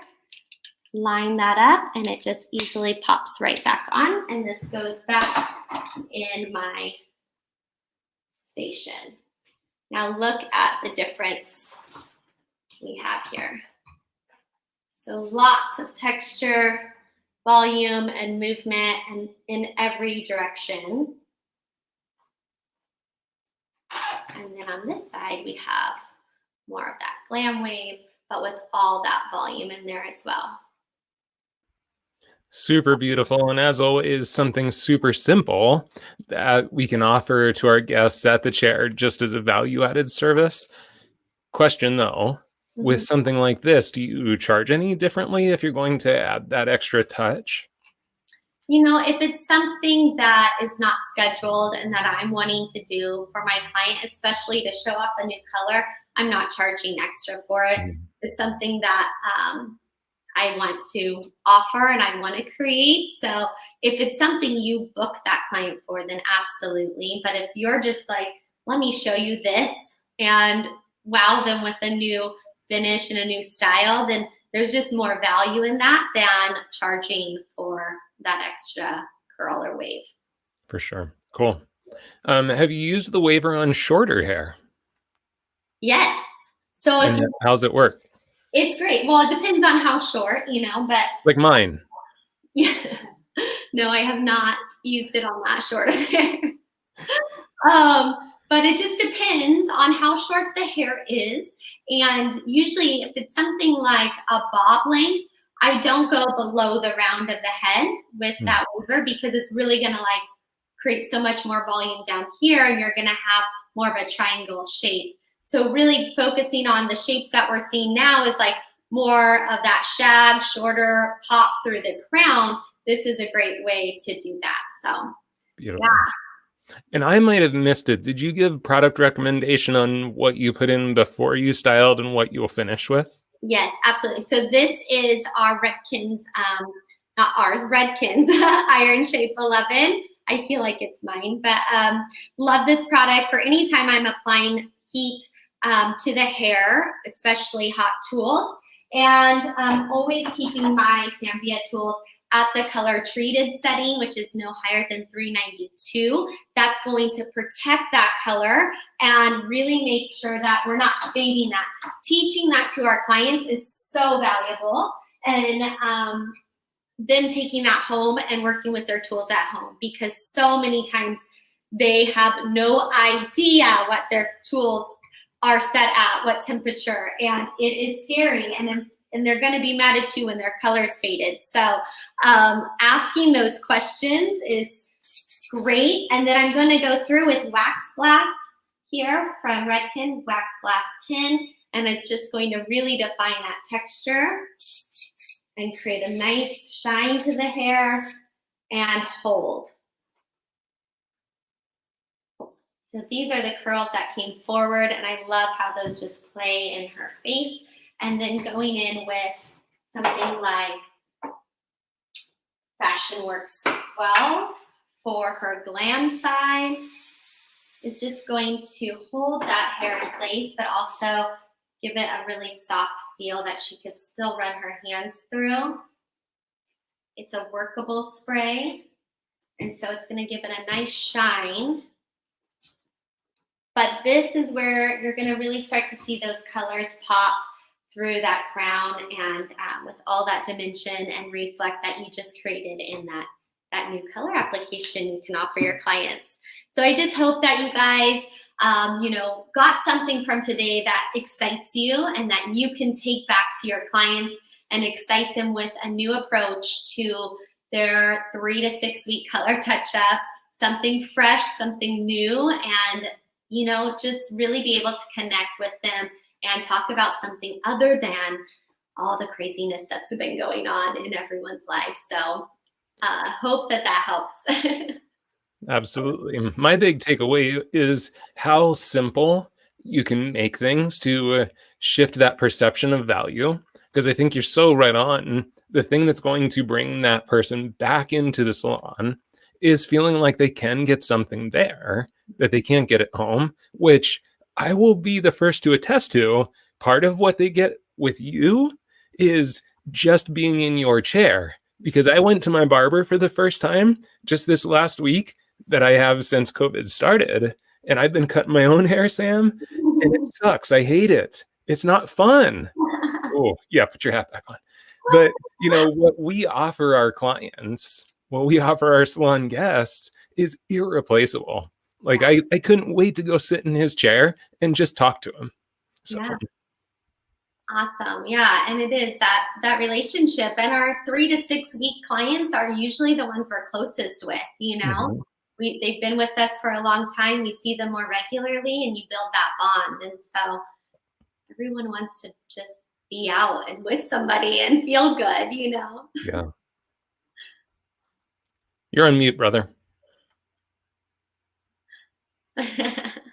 No, and I thank you, Andrew.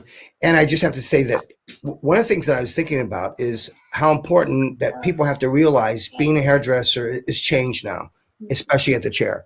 We've been talking lately about being an educator, but I also think it's about creating an experience. But what you've done is you create an experience through a technique.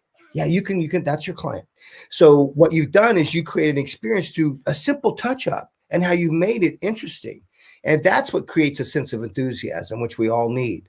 At least I need that now. And it's sometimes challenging yourself to do something that you already know, but in a different way. Mm-hmm. Bless you, Anna. Thank you, my dear. You're awesome. We love you. Yeah. You always show up with something. Thanks so much. Thank you. Thank you, Anna. Have a great day. I'll be watching. We're watching you. That was great, Andrew. Hi, Mateo. Hi. Oh, Mateo, look at, I got to show you guys. He's working on a client. That's right. So awesome. He's working on a client. He said, "Can I do a client?" I said, "Yeah, you can do a client as long as you're quiet." Andrew, thank you, buddy. I'm gonna let you carry on. That was great. Well, actually, you're Yurish. We got Yurish coming up, who I once again very excited. One of the things that I love about Yurish is the fact that he's moved to a new position, which I'm so excited for him, because if anybody can fill that position, I mean, Yurish, he can certainly do that. And that's, what is it? It's the global director for Purology. Yes. And global director. When you think about that, ooh, Yurish, you're big time, brother. Big time. But guys, I love listening to him. He's great inspiration, but not only that, beautiful work. Andrew, take it away. Thank you, brother. Absolutely. And, Yurish, he has this incredible job, global director for Purology, but he also has his own company called Yurish Style. He's founder and CEO of Yurish Style that provides cutting, business, personal development, facilitation, private coaching. He's also a master stylist and director of haircutting education at Broome Street Salon in Soho. So apparently, he is actually 3 or 4 people in one human, because I can't seem to hold down one job without getting overwhelmed. This guy does like 5 or 6 of them. But what you're really going to experience with Yurish today is this incredibly deep passion to just serve individuals, serve teams, and make their life beautiful and special. So please, in the chats, welcome our good friend and brother, Yurish Hooker. Thank you so much, Andrew, man. How are you doing? I hope everything's going good, man. Everything going good? So good, man. And, I forgot to mention, guys, if you want to experience some of the inspirational aspect of Yurish, he was on Wellness Wednesday, about like 2 months ago? And we're going to pop that link into the chat. So if you want to see his Wellness Wednesday episode, you guys can copy that and check him out later on Wellness Wednesday. Thank you. Everything that I was listening to early, you know me, I'm crazy. I always chime in early because, that's the way I do it. And as Sammy was just saying, it's so cute to watch Mateo do his client, right? Was that everything has changed, in our current environment. And it's not that anything has gotten, listen, there's opportunity everywhere. Yeah. And I love that Anna was speaking to it. It's been spoken about today. It's fantastic. And education has shifted, yes. Digital is a new classroom, right? And I also believe, in my position as master stylist at Broome Street Society behind the chair, it's changed too. One thing that hasn't changed though, brother, is that honestly, it is always about how we do what we do, not so much what we do. Yeah. And more of it has been focused now on that than ever, because perceiving value, providing that type of value, and really curating to each and every single person that's actually in your chair. Wow, it was important before. Now it's like essential. It's not even about important. It's like there is no higher priority. You know what I'm saying? So I loved watching all that. And I got a lot of that message to share with everybody today. I'm super excited. Excited to cut hair. I'm going to get off the screen so we can just watch you cut some hair, man. We're excited too. Absolutely. So here's the deal. I was really thinking about what I was going to share with everybody today and what would really give everybody value. And I decided that what I was going to focus on was something that'll work on all lengths of hair and all textures of hair, to be honest with you. I have used it in my career for as long as I've been cutting hair, over 20 years. And it has always served me well. And it's the concept of invisible disconnections. And I'm going to do an entire haircut utilizing them. But while I'm doing that, I'm also going to be sharing how they work, and why we're doing it. So important. Not only just the what of what we're doing, the what of this particular technique, but how and why, so that you can go and then use your own artistry to create with it, and to create all those type of curated looks for all of your clients that really gives them value. So invisible disconnection versus visible disconnection, first of all. So visible disconnection, those are those money pieces, the longer fronts with the real short sides or what have you, or the long extreme pieces that can be here. Those are what we call visible disconnections. They're money pieces. They are the type of stuff that's a showstopper. That's what you're looking to. That's what commands your attention and your focus. Now, invisible disconnections, what they do they actually serve us in so many other different kinds of ways. They serve us in being able to create different silhouettes, long hair, short hair, curlier texture, expansive hair. You can really shift the way the silhouette of any of it looks because of the negative space that you can create, and then filling it with actually the hair that you leave. So that's number one. Number two, invisible disconnections can get rid of density, right? They can take care of getting rid of large areas of density really effectively and efficiently for our clients, actually, so that their hair keeps looking good in between appointments, all right? They work in the converse way as well. Invisible disconnections with that fine-haired client. Oh, I want a lot of layers, and you got like 3 heads of hair, three hairs on your head. You know, the thing about that is these type of invisible disconnections allow you to create a strong line and then layer on top of it seamlessly, without, depending on, and I'm going to turn you on to it, with the angle that you're cutting it with. You won't have to do point cutting. You won't have to do any blending. It blends itself in it, and it goes in nice and soft.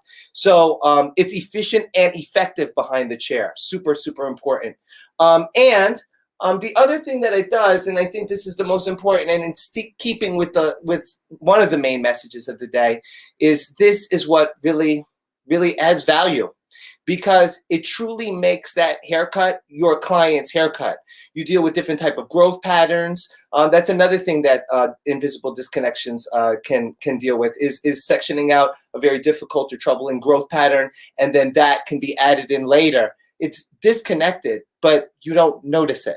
All right, and I think that that's what I wanted to share with everybody from a hair cutting skills standpoint. And as I continue to move through all this, I'm going to speak about really taking care of yourself behind the chair in this environment. And to be quite honest with you, moving forward, there's some things that we discovered during this current environment that honestly we might want to carry on with us as this entire situation evolves and then normalizes. Right, this is a temporary situation, not a permanent reality. So that's true. As I'm doing this haircut, please feel free to ask questions in the chat. I got my man Andrew in the heezy, and he'll shoot questions to me because thank you, Andrew, because I'm going to be busy cutting hair, so I can't look at the camera, cut hair, and read comments. I may have 5 different jobs, but I only got 2 eyes. You take where I'm coming from? So there's that. All right. So first and foremost, before I really get into this, it's already sectioned off. I wanted to maximize my time actually cutting and moving through the different type of techniques and the different ways to utilize them, so that you're understanding, again, not just the how do we do it, but why, and making sure that you understand the concept behind this so that you can create with it as well. So what I have right now is I have this sectioned up pretty high. I initially always start with creating quadrant, right? So I got my left and right, and I got my front and back, right? So that's already set in there. And then that way I can move into these disconnections. This disconnection that I have on the top, just so I can show it to you without hopefully wrecking absolutely everything. It's a nice triangle here. Just in the back, okay? Just in the back, all right? I'm gonna deal with the back first, then I'll start moving into the sides, and we're gonna really have a nice long journey together doing all this, and I'm really so excited to share this with you now. Something that becomes really relevant when we're doing this. When we go this high, I'm really removing a lot of density. These mannequins that Sam has designed for Pivot Point are on point. They're fantastic, so they're nice and thick. So actually, for the first time, I actually am removing density from a mannequin head, which is actually fantastic. So I start off first, tilting the head forward. I have my section. It's above the wide of the head. We're above the occipital and moving into what would be the parietals to the side. I have the side sectioned off separately. I'm going to deal with that in different type of invisible disconnection. All right. My very first section is a little triangle right in the center. See? There you go. And I'm going to do quite a bit of density removal here with a little slide cutting technique with my shears. You can do even more, though, worth noting. I'm going to be taking it to about here, and you'll be seeing where the negative space lies. There. Always paying attention to where I'm going. There we go, still with precision, yeah? Always paying attention to where I'm going so that I'm making sure that I don't knock into my length. Something else that I'm doing today, I'm cutting from the inside out.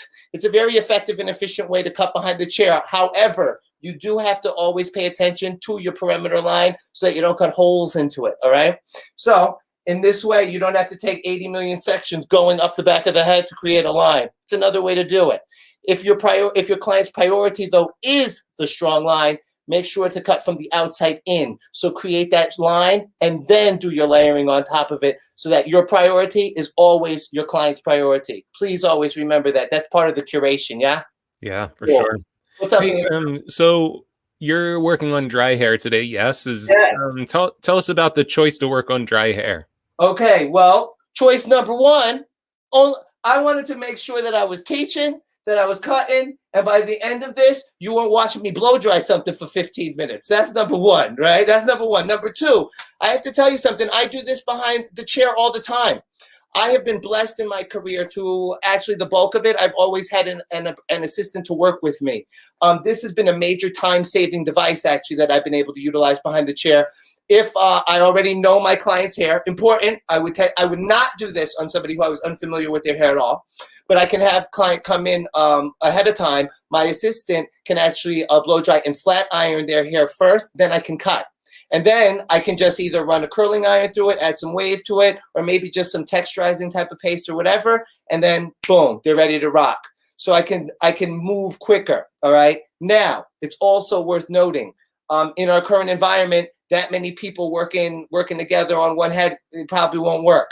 But again, this is one of those things, when it comes to dealing with our current environment and moving into the future, I think it's always important to have an eye to that future and that will be a moment that will come back.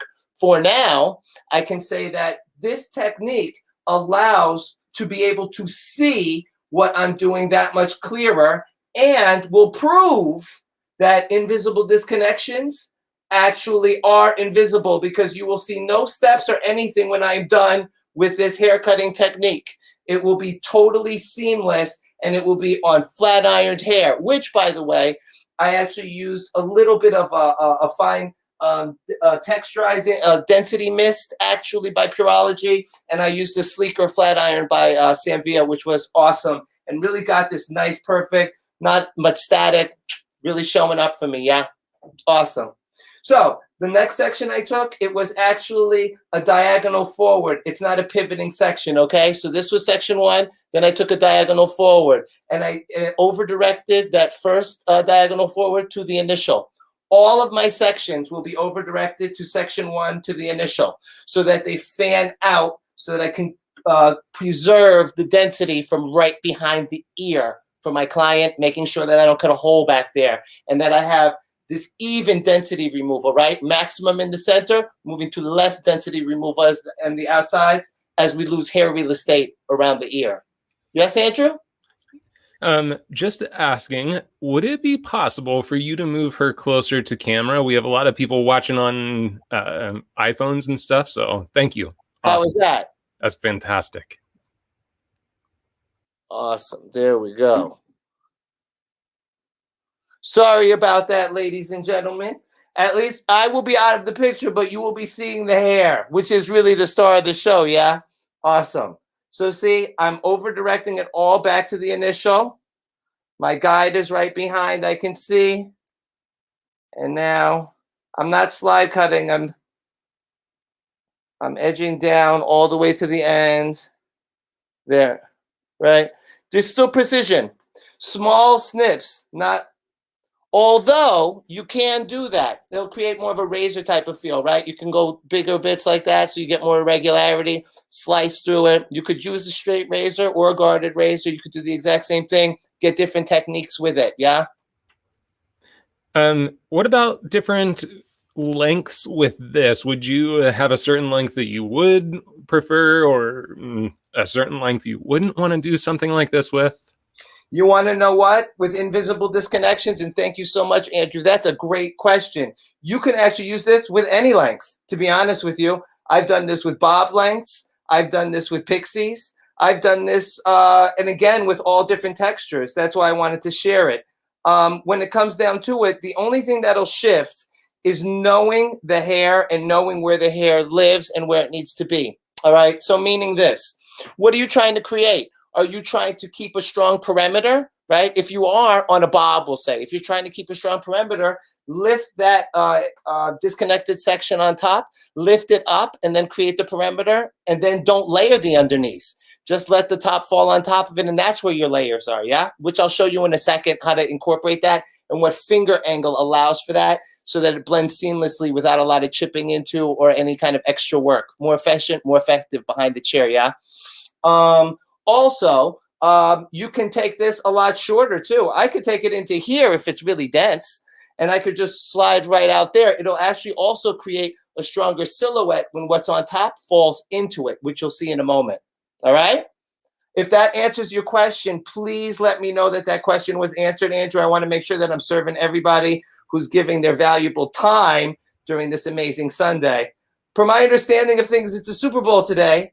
And I actually don't follow sports, so I had no idea about that. But but I appreciate everybody who chose to spend time with me. I'm positive, and I am trying. I'm not trying, I'm doing. I'm making sure that I'm giving you something valuable that you can actually take back to the chair, not just something that is just like super creative, although it is creative. And again, it helps to curate that look and curate the density and curate all of those things to your client. This is very important, right? It's not just a haircut, it's your client's haircut. That is very, very important, right? So this is one of those things that allows for that. Everyone has different growth patterns. Everyone has different areas of density. And when we're doing this technique, we can mix and match it to the person who's in our chair, yeah? Now I'm moving right. I'm doing forward diagonals, moving this way, also over directed to the initial. I'll show you how I cross-check this when I'm done to make sure that the underneath bit that's underneath the disconnection is definitely balanced and on point. That's really important. You want to make sure that everything is balanced as you're working. See, always checking to make sure that the technique is on point, all right? One thing that I find really important and something that served me well during my career is to really cut with strong technique, whether I'm cutting with looser lines or stronger lines or chipped out lines or razors. There's always strong technique. Strong technique grows out well. And that is becoming so, so very important now. It's always been important, but it's becoming more important now because of people's varying economic situations, because of our current environment. You know, we want to make sure that we're providing that optimum value. One of my biggest tricks behind the chair in getting busy and staying busy for the years that I have been doing this, thankfully, is actually my trick is to keep people away from my chair for as long as possible, right? That way, actually, I have the opportunity. They're getting compliments coming in. That's what I'm talking about, right?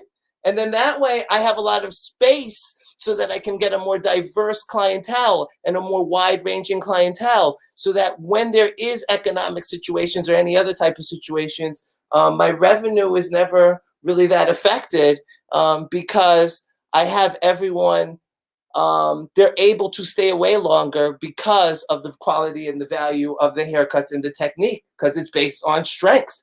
And it's based on something that'll grow out well, not just leave the salon well. And I think that that's very, very important. Yarish, talk to us a bit about your elevation with this technique. It looks like it's kind of on the lower side. Would you ever change your elevation? Talk to us a bit about it. Very good. Thank you so much, Andrew. So this, I'm scooping it out because I'm getting rid of the density on the underneath. Another way to do this, good point, is to actually lift it up like so. And you can take it at that angle as well. Okay? It'll create something a little bit lighter. Whenever you're lifting the hair off the head, it'll create something lighter. Whenever you're scooping it down, you tend to be scooping away density. All right? So it's all depending on what kind of effect you'd like to have happen and how much of this you're striving to remove.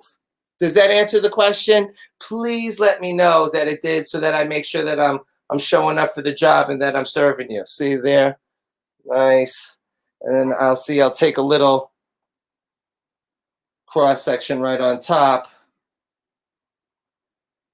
And then see, I can see the technique is on. See, and that's a little bit of the other side, so it's a nice V. All right? Awesome.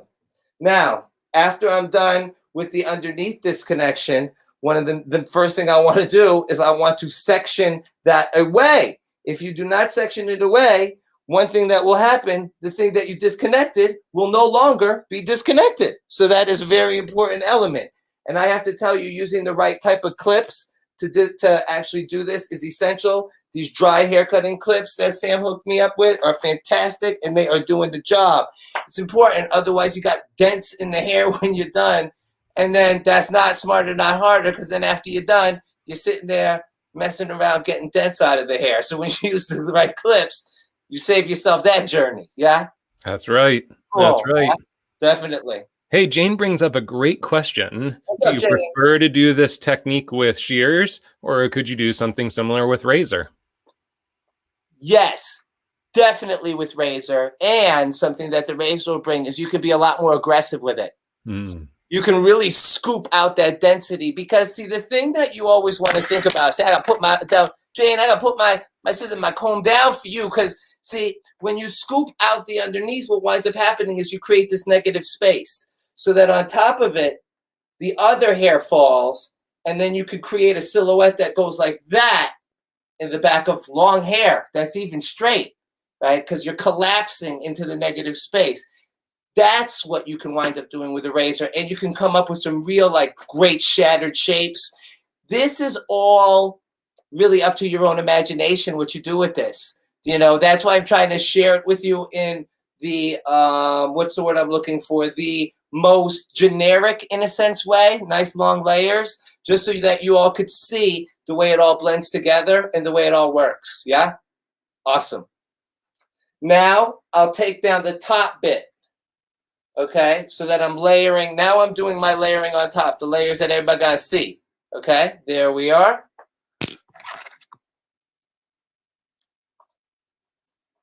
Ooh, let me resection this side a little bit.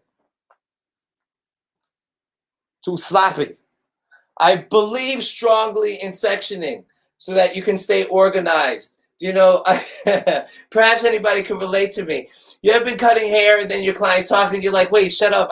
I'm losing track of what I'm doing. Yeah, I know that's happened to me. So I share this because when I have nice, strong sections and I have strong sectioning, the client can do whatever they're going to be doing, and then I'm cool with it and we're good. Do you understand what I mean? That way I can focus on that. I can be present to what they're sharing with me. I can be present to that conversation, to that lab. I can be present to a moment of silence. You know, the fact of the matter is, though, you want to make sure that whatever you're doing, that you're staying organized so that you're providing an amazing service. You're providing a fantastic experience that doesn't just satisfy, but it truly surprises and delights. And you want to make sure that you're allowing that time to truly connect and build that relationship. Remember, I do believe this. We are not in the hair business, my friends. We are in the relationship business. So the more organized you can stay here, the better you'll be able to carry on with that relationship, and you won't get lost in getting a wacky service where stuff is uneven or whatnot, or you forget what you're doing. Yeah? Yes. Awesome. Yes, Andrew. Would you approach the same technique with curly hair, Teresa? Absolutely. The only issue is to understand the expansion of those curls or not. What kind of silhouette do you want to create, right? When it comes down to it, I can affect the silhouette with this because of the negative space. Yes, and not like I can with curly expansive hair. So when we're ever talking about curly expansive hair, remember, we want to talk about this. My girlfriend always thinks this is funny, but it's the truth. When we're talking about curly expansive hair, we're talking about sculptures. We're not talking about paintings. And that's really important. All right, we're creating a truly three-dimensional shape at that moment. So how much spring do you want to see? Do you want to see the weight here? Do you want to see the weight up here? Do you want to see a teardrop type of shape? Do you want to see more something that's heavier at the bottom? That's the issue. And when you remove some of the underneath length, it can prop up the top and create really, truly dramatic shapes. Please play with this with curly hair. In many respects, it even comes out more fantastic on curly hair. Yeah? Awesome.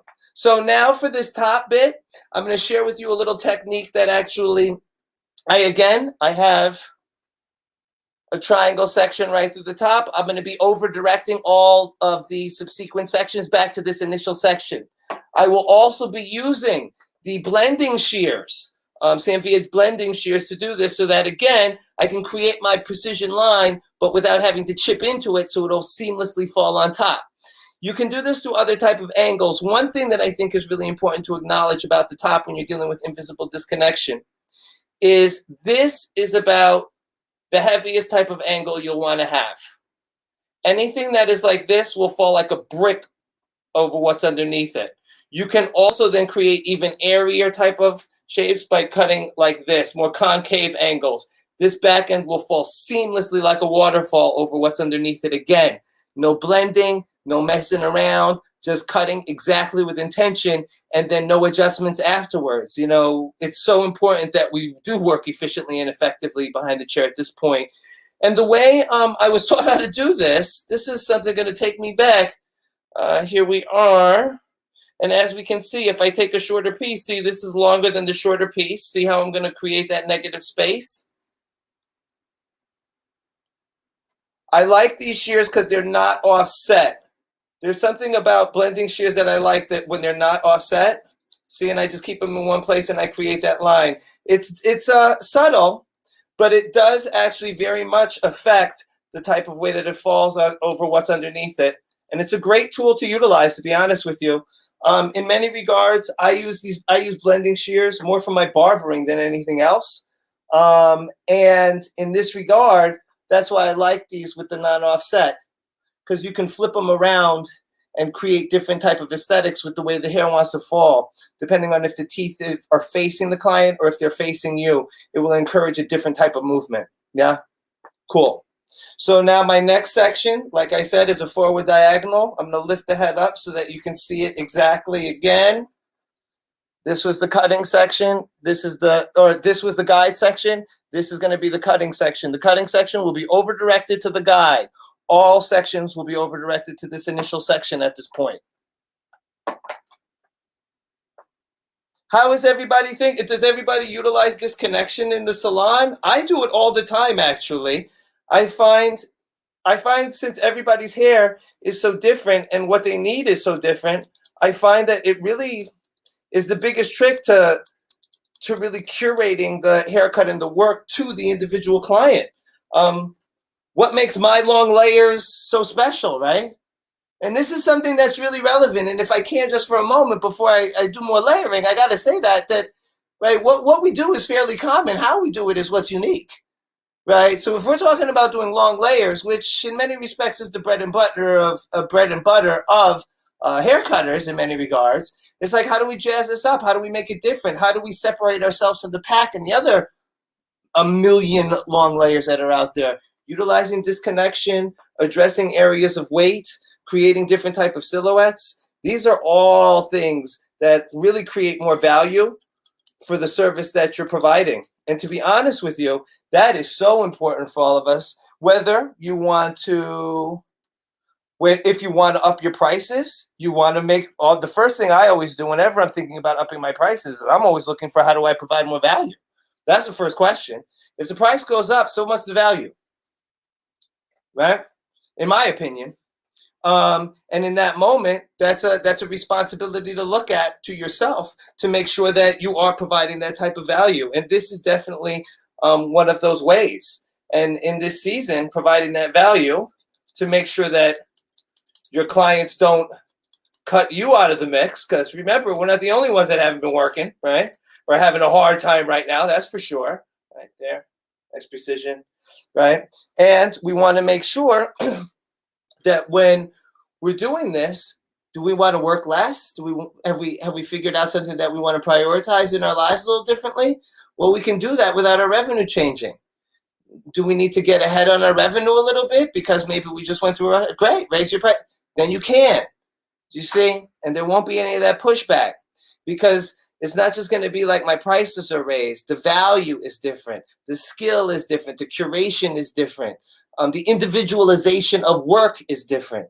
This is what allows us to do all of those various different things, and allows us to build an even stronger relationship with each and every single client that sits in our chairs, and that we're honored and privileged to serve, right? Being loyal to us in the middle of all of this is quite something. And it's something that I certainly won't forget, yeah? And I'll pay it back by making sure that I provide the best services I possibly can.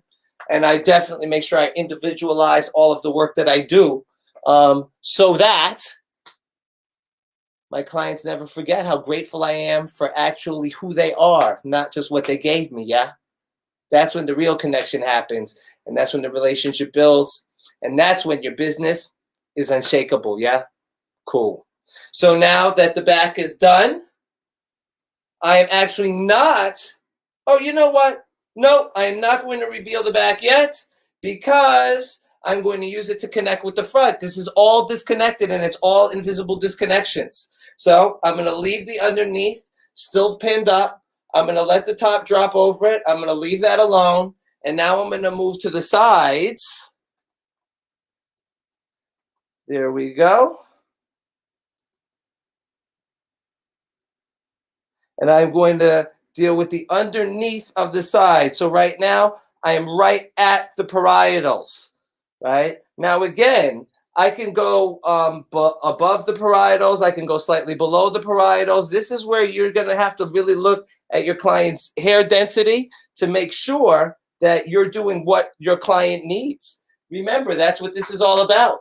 Where is their density? Where do they need the strength of line? Where does all this happening? This is your design, and this is your curation, yeah? Awesome. I'm sectioning out both sides, getting this back bit out of the way. When I section, interestingly enough, I use a couple of things. I use the mirror in the salon, and to be honest with you, I use the head shape. If I know what kind of an angle or what kind of where on the parietal ridge or on that area of width the one side was, I'm going to do the same thing on the other side. Once I do that, that's another type of curation. Always remember, people's skulls are not symmetric. When you section symmetric, actually you're not honoring the asymmetric template that is actually the head. And that's something that is very, very relevant when we're cutting hair, right? If we're going to actually individualize our work to the person that's in our chair. Now, I'm starting on this side, right? Which is my left. I will do a forward diagonal section, and I'm just dealing with what is in the front. Okay, boom, like that. Okay, there. I will come straight out of the head, and I will remove quite a bit of weight. And I will show you by flipping it like this.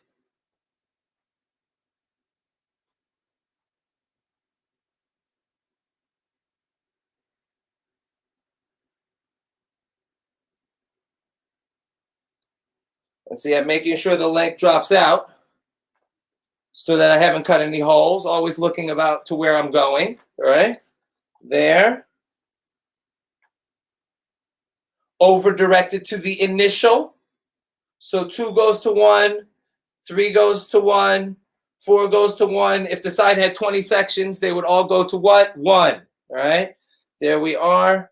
Now I take that last section, bring that third section to 1. I will be doing face framing, so I'm not afraid of doing that. If I wasn't going to, I could actually let that drop out and create and keep the strength in front of the face, yeah? I also always position myself to cut from short to long. I find that that's the most precise way to keep the precision in my work.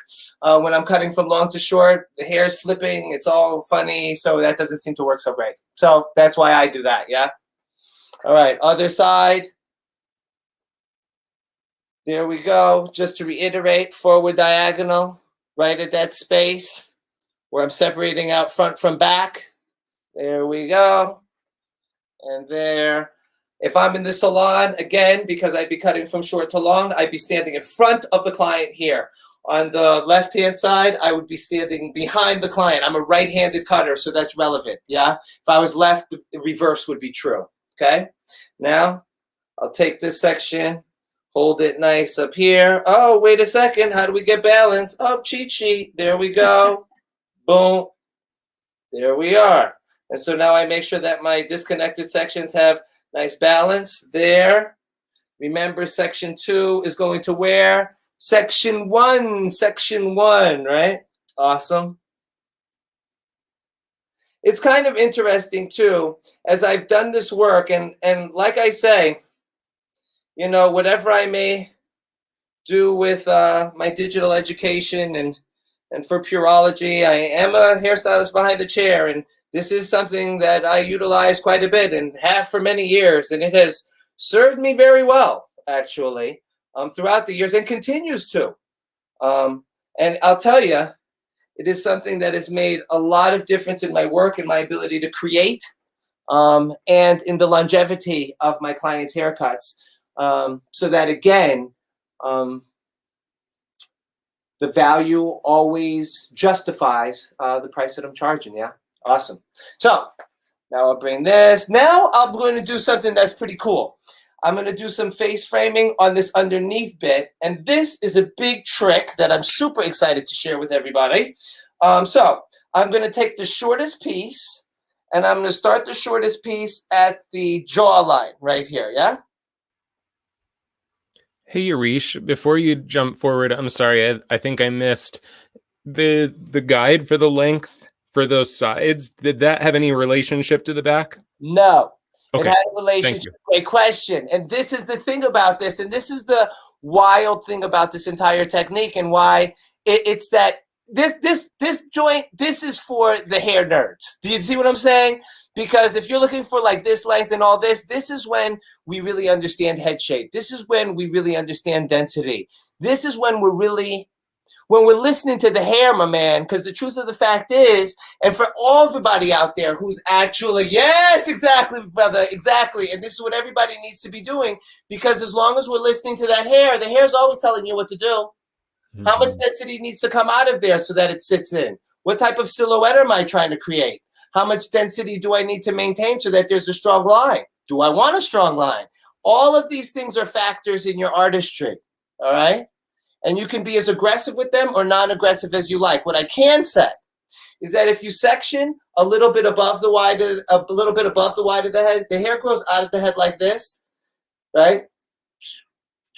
So if you take this short enough, it'll actually create shorter pieces that'll come out of the hair like this and actually help support volume on your top layers. If you take below the wide of the head, the hair below the wide head grows flat against the head. It'll tend to collapse shape if it's that thick, okay? So I hope that helps you in your artistry and playing with this entire idea. Yeah, it's really all about how much movement you want in it, how much separation you want to create, and where you want the density to be, what you're equalizing out, and where you want those lengths, yeah? Cool. I hope that helps. Now with this bit, I'm going to do the forward graduation, tilt the head to the side, and I'm going to start with this underneath bit, okay? Now check this out, what I'm going to do. This has been a money-making technique for me for real, for years, all right? The person who taught me this gave me gold, for sure, all right? So the shortest piece is going to be right here, right at the chair, all right? Boom. There we are. I'm paying attention to where I'm going because the one thing I don't want to do is knock away that front corner, which is right there, right? There we go. And now I will do this till I run out of hair in this side section. What's so crazy about this technique and why it served me so well is you can really operate every area of the head like its own haircut. The only issue is what type of angle you're taking your layering at that's on the top so that it automatically blends seamlessly into what's underneath it. There. Other side.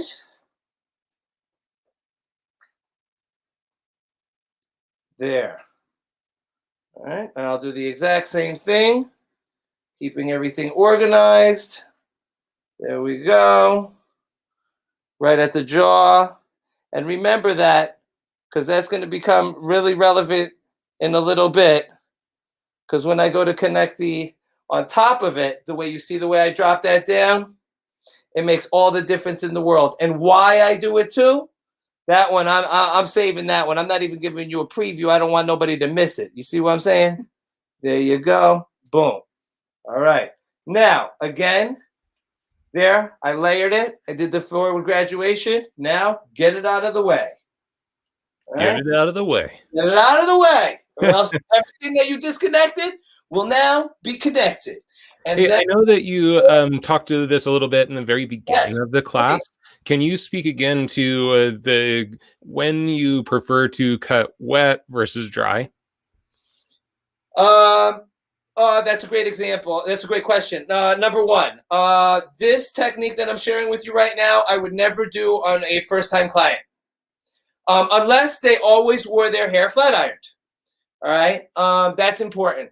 When I'm cutting hair dry, I make this example. When I cut hair dry, when it's already flat ironed and everything, it's almost like when you've worked a little bit on a sculpture and you put, well, I don't know if you know anything about sculpting, but okay, here, like you can work on a sculpture for multiple days, right? And you just keep it in wet cloth and then you can keep molding it. When I cut hair dry, I find like I'm molding like a sculpture that I've already started to work with, because I can see immediately where everything is and whether it's seamless, whether there's a ridge, whether there's a weight line, whatever the case is. When I cut from wet, that means I'm like you're just giving me a lump of clay and like create. You see what I mean? And that's one of the big differences. I'll cut when it's dry. If the client always wears their hair flat ironed, great. Fantastic. If you always wear it straight, if your hair is naturally straight, if you always straighten it to wear it in your style, that's the way I'll cut it. That way I know it'll always work. That, and there's certain things that I like to see when I'm working with this type of hair. It gives me a clearer outlook. I do a lot of correction work behind the chair, meaning, first, I've built quite a career on actually correcting work that people are unhappy with. And a lot of times I'll blow dry it and flat iron it first. Boy, if I couldn't see what was wrong when they first walked in it, blow dry and flat iron it. Ray Charles will be able to tell you what's wrong with that. You think where I'm coming from? Because anybody can see it. And that's a great way to troubleshoot different type of things that wind up happening within your haircuts as well, or within somebody else's work who you're unfamiliar with, and perhaps the client is unhappy with what took place before. All right? I hope that helps. If that helps, please let me know in the chat. I'm here to serve all of you. So I just let me know that I'm doing that, and let me know that you're digging where I'm coming from, and let me know if there's anything that you need as far as clarification. I'm here for it, yeah? So You're doing great, brother. Thank you. I've let down the back bit. I have all of the underneath clipped away, all right? I'm going to take a little cross section of the back. This is going to be a guide to my length, so that all the layers on the interior that show will all look connected, even though everything underneath it is totally disconnected, all right? I'm going to take a forward diagonal section. This will be my cutting section, or my cutting section. This will be my guide section. Now, I'll tilt it like this so that you can see what I'm doing. There we are, here and here. This is my guide from the back,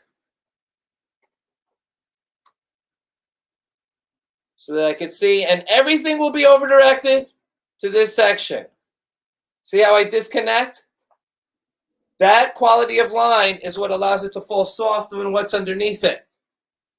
All right, now take my next section. There we go. Over direct to the initial again.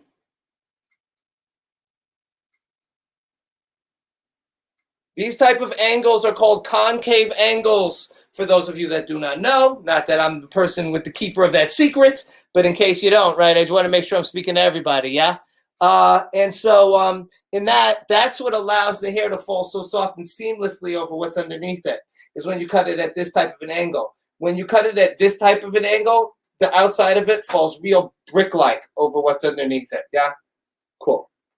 And then through this front bit, I want to control where I'm going to do this forward graduation. So I'm going to take another little invisible disconnection right here, carve out where that recession would be, yeah? This is something I do a lot behind the chair so that I can control the strength of the forward graduation or the face framing. There, then I connect this. There we go. Yurish, we're losing your section there kind of at the top of your cutting in the screen. Okay, Beauty. now we're going to, thank you so much, Andrew. I need to Hey, it's like we do in the salon, right? We forget that chair goes up and down. Yeah, and I just need an iMac screen. Do you know what I'm saying? I'm the ant. Do you know what I'm saying? That's Right. all I'm saying, right? Awesome. I'm doing the exact same thing on the other side. I'm taking a cross section of the back, and I'm taking a forward diagonal section from the front.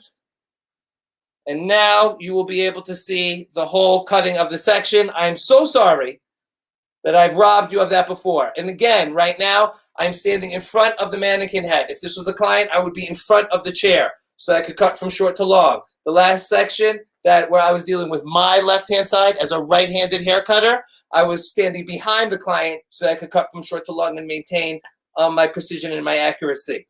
Now I'm going to dip down a little bit so that you can hopefully see this nice and clear. See, that's the guide. That's the hair. I cut up into it like that. That's that concave angle I'm talking about. So that ultimately everything else, now see how soft that will fall? Awesome. Now everything moves to that point. Section 2, we'll go back to the initial. Section 1.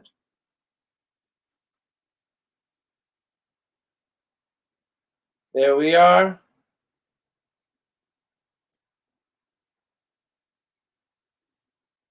There we go. And then again, just so you could see it, I will section this out so that I can control my forward graduation here.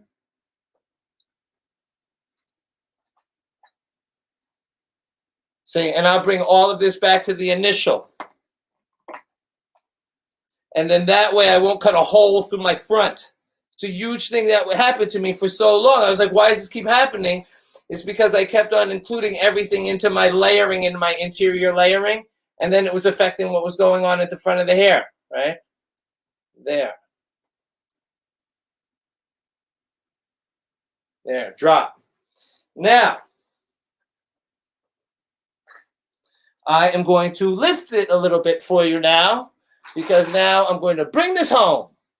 All right, and we're going to do this face framing right here through the top bit, and I am not going to relate it to the underneath face framing that I did. I'm going to cut it at a different elevation so that it's soft around the face, and I'm going to leave the back end of it a little bit longer than what I cut on the underneath. Now, what does this do? What this does on the underneath, and this is going to be a little bit of a protracted explanation, but you'll understand. Through here, everybody at the recession area, there's a little hole. If I cut a diagonal line, there's obviously going to be a break in that line in the front because the recession goes back. Everybody has it, not just like me. You see where I'm coming from? Right? So if I take this and I cut something shorter in the front bit and then let the top lay into it like this, do you see? And then it'll fill it in. Does that make sense? If that makes sense, let me know. It's about creating that negative space so that what's on top of it can sit into it and keep that continuity of line so that you're not losing any density and you're not creating any holes. So let's see. I'll start this. Cut it like this. There. Yeah, lips. But longer on the outside, right? And I'm straight out of the head now.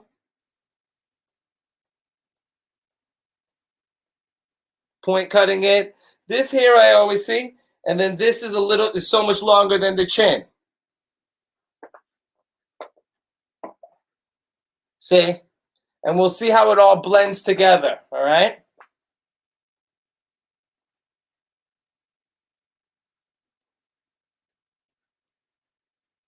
There, point cutting that out, nice and soft.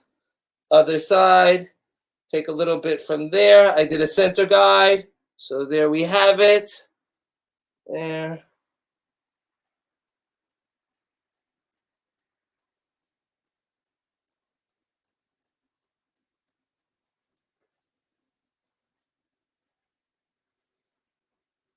There. Just adjust that outside a smidge. There we go. And then I will continue on until I run out of hair. And that will be the face frame. And then I'm going to put in a little bit of finishing product. And you will see this all completed without a single bit of texturizing or anything after I'm done. And it will totally be the finished look. And that client will be able to leave the salon unless I was to create some sort of curlier type of look. And actually have a surprise for you when it's all done. Because I was thinking ahead, everyone, because I want you to see the various ways that this can look and how it really does create a seamless finish without a lot of extra work for you.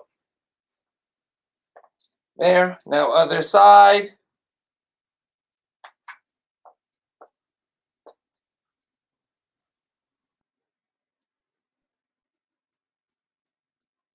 There we are. Next section. See, each one of these disconnected sections was like 3 sections of during each disconnection. It was really 3 sections. All I had to do was be mindful of where everything was going. Now, I always like to take a little bit of a triangle right through this middle bit because there's always a collection of weight through here. If you have hair, there tends to be some collection right through the center, right? So I'll take a little triangle section right through there and point cut through. Because there's nothing I want heavy around someone's eyes, even by chance. There we go. There we go. Clip gone. Clip gone. These clips are just dreams, I must say. It is very difficult to get the right clips for this kind of work.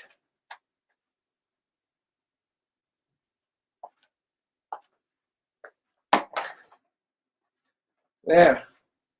No lines, no weight, no matter how you spin it. All right. There we go. And now what I might do, I might take a little bit of wave spray at the end of it. I'll use this Pureology Beach Wave Sugar Spray. All right. Whenever I use this, I tilt the client's head into it so that I'm supporting the style and spraying up into the style. I'm not beating it down on top. All right, dip it back a little bit.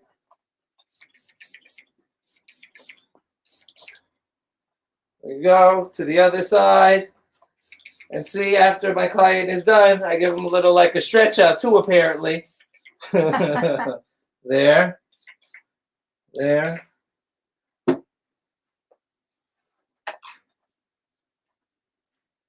I use this blow dryer on low, right? High heat, low blow dryer. There we go.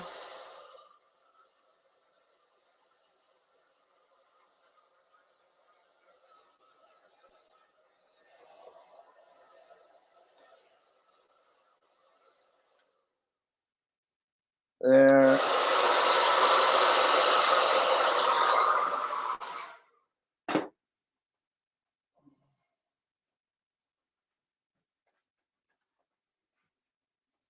There we go.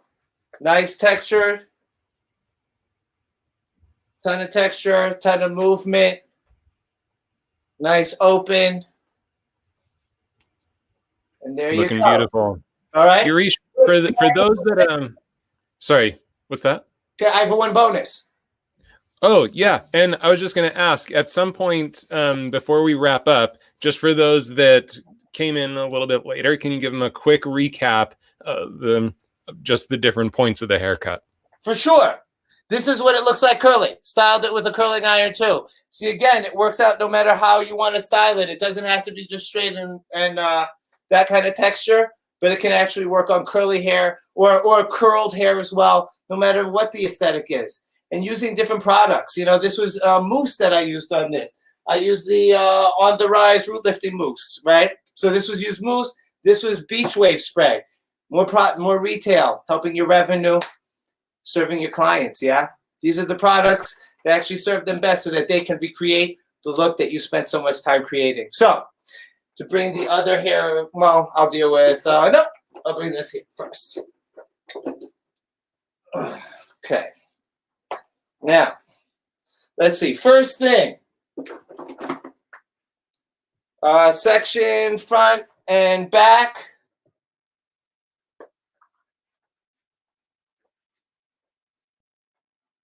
So that you have your quadrants, all right? The way I sectioned this, I sectioned it so that being mindful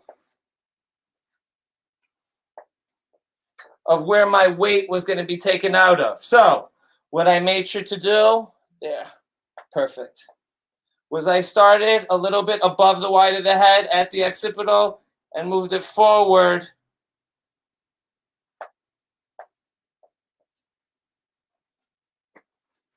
to connect where it's separated out from front and back.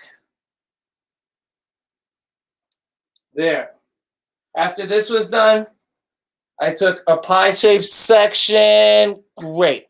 I took a pie-shaped section.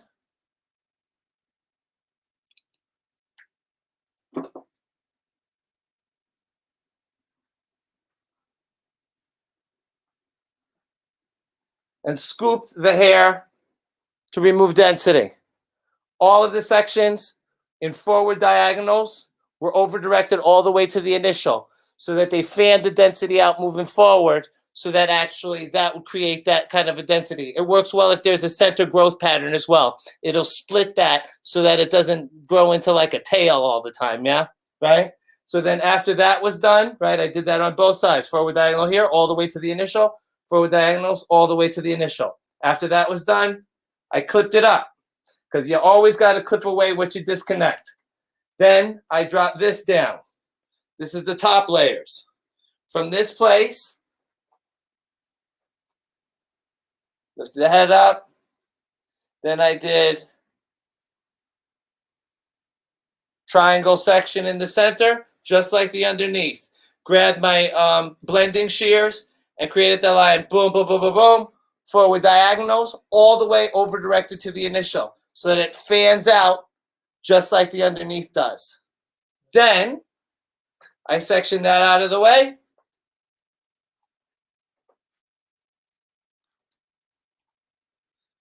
And I created vertical section, horizontal sectioning, separating out right at the parietal on both sides.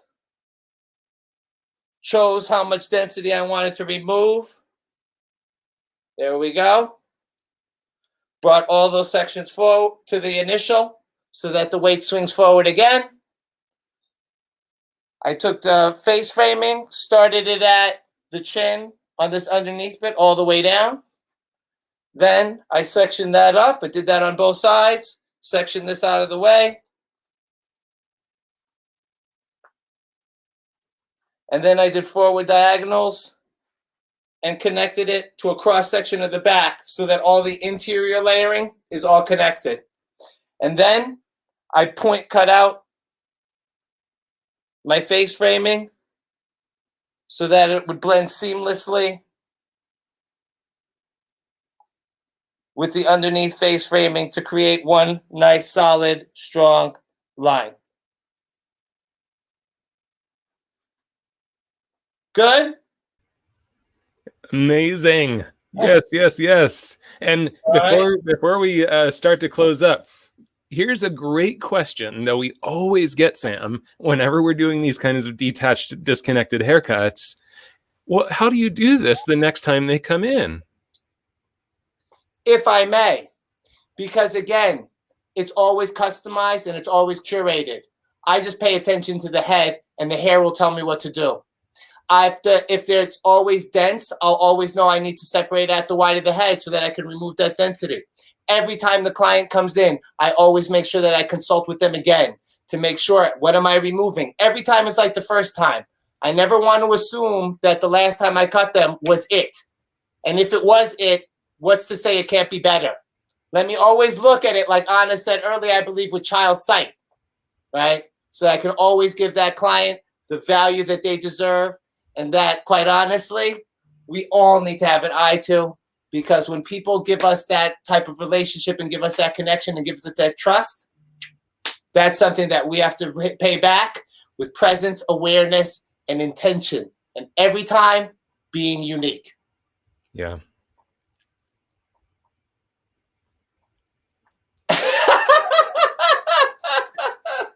That is the saying of the year. Mute, unmute, unmute. For sure, right, Sam? Yes. I was thinking how fun it would be to sit in your chair and get my hair cut. Or every client that sits, because I got to tell you, brother, the info that you have, number one, I'm sure you talk, but I bet you they walk out like on a magic carpet. They're not even walking. They're kind of like floating out of there. And one of the things that I really liked too was just this idea of dry cutting and how disconnection, people are fearful of disconnection. And what I love is how you kept saying seamless, how it's not going to look like it's disconnected. So you got a choice, guys. Once again, keep doing what you're doing, but it's the end result. What are you looking for? And this is another great approach in terms of getting today's texture, today's movement, today's volume. I mean, super, super segment, my friend, super segment. We were honored and a pleasure to have you on today. It was an honor and a privilege to be here. Really, thank you so much. Thank you, brother. And I hope our paths cross soon. I know they will. And I'm looking for that Urish hug. You know it, Sam. Me too, brother. Me too. Definitely. I'll leave it to you and Andrew. Thanks so much. Thank you, Andrew. Thank you. Rish. Thank you. All right, action-packed day. And I love what someone commented too, Sam, about Urish's segment. They're like, wow, a haircutting segment and a motivational speech all in one. Yes. I felt like today had these little nuggets of motivation, you know, with Vernon Francois and now with Urish. I mean, and by the way, Urish, I've heard him public speak. He's a great speaker too. Yes. So, hey, buddy, we got some giveaways. The last thing to do, but I'm going to let Andrew take over here, guys. And I just want to say goodbye. You can tell I haven't been feeling well, my voice here. But once again, I just want to tell you very much for taking the time to really upgrade and make yourself a better hairdresser. At Sam Villa, our education is all about you. And that's exactly why we do what we do, to just assist hairdressers being better at what they do and looking at things from a different perspective. Andrew, thank you, brother. You be good. Take care of you. Be well. Be safe. Thanks, guys. Thank you, Sammy.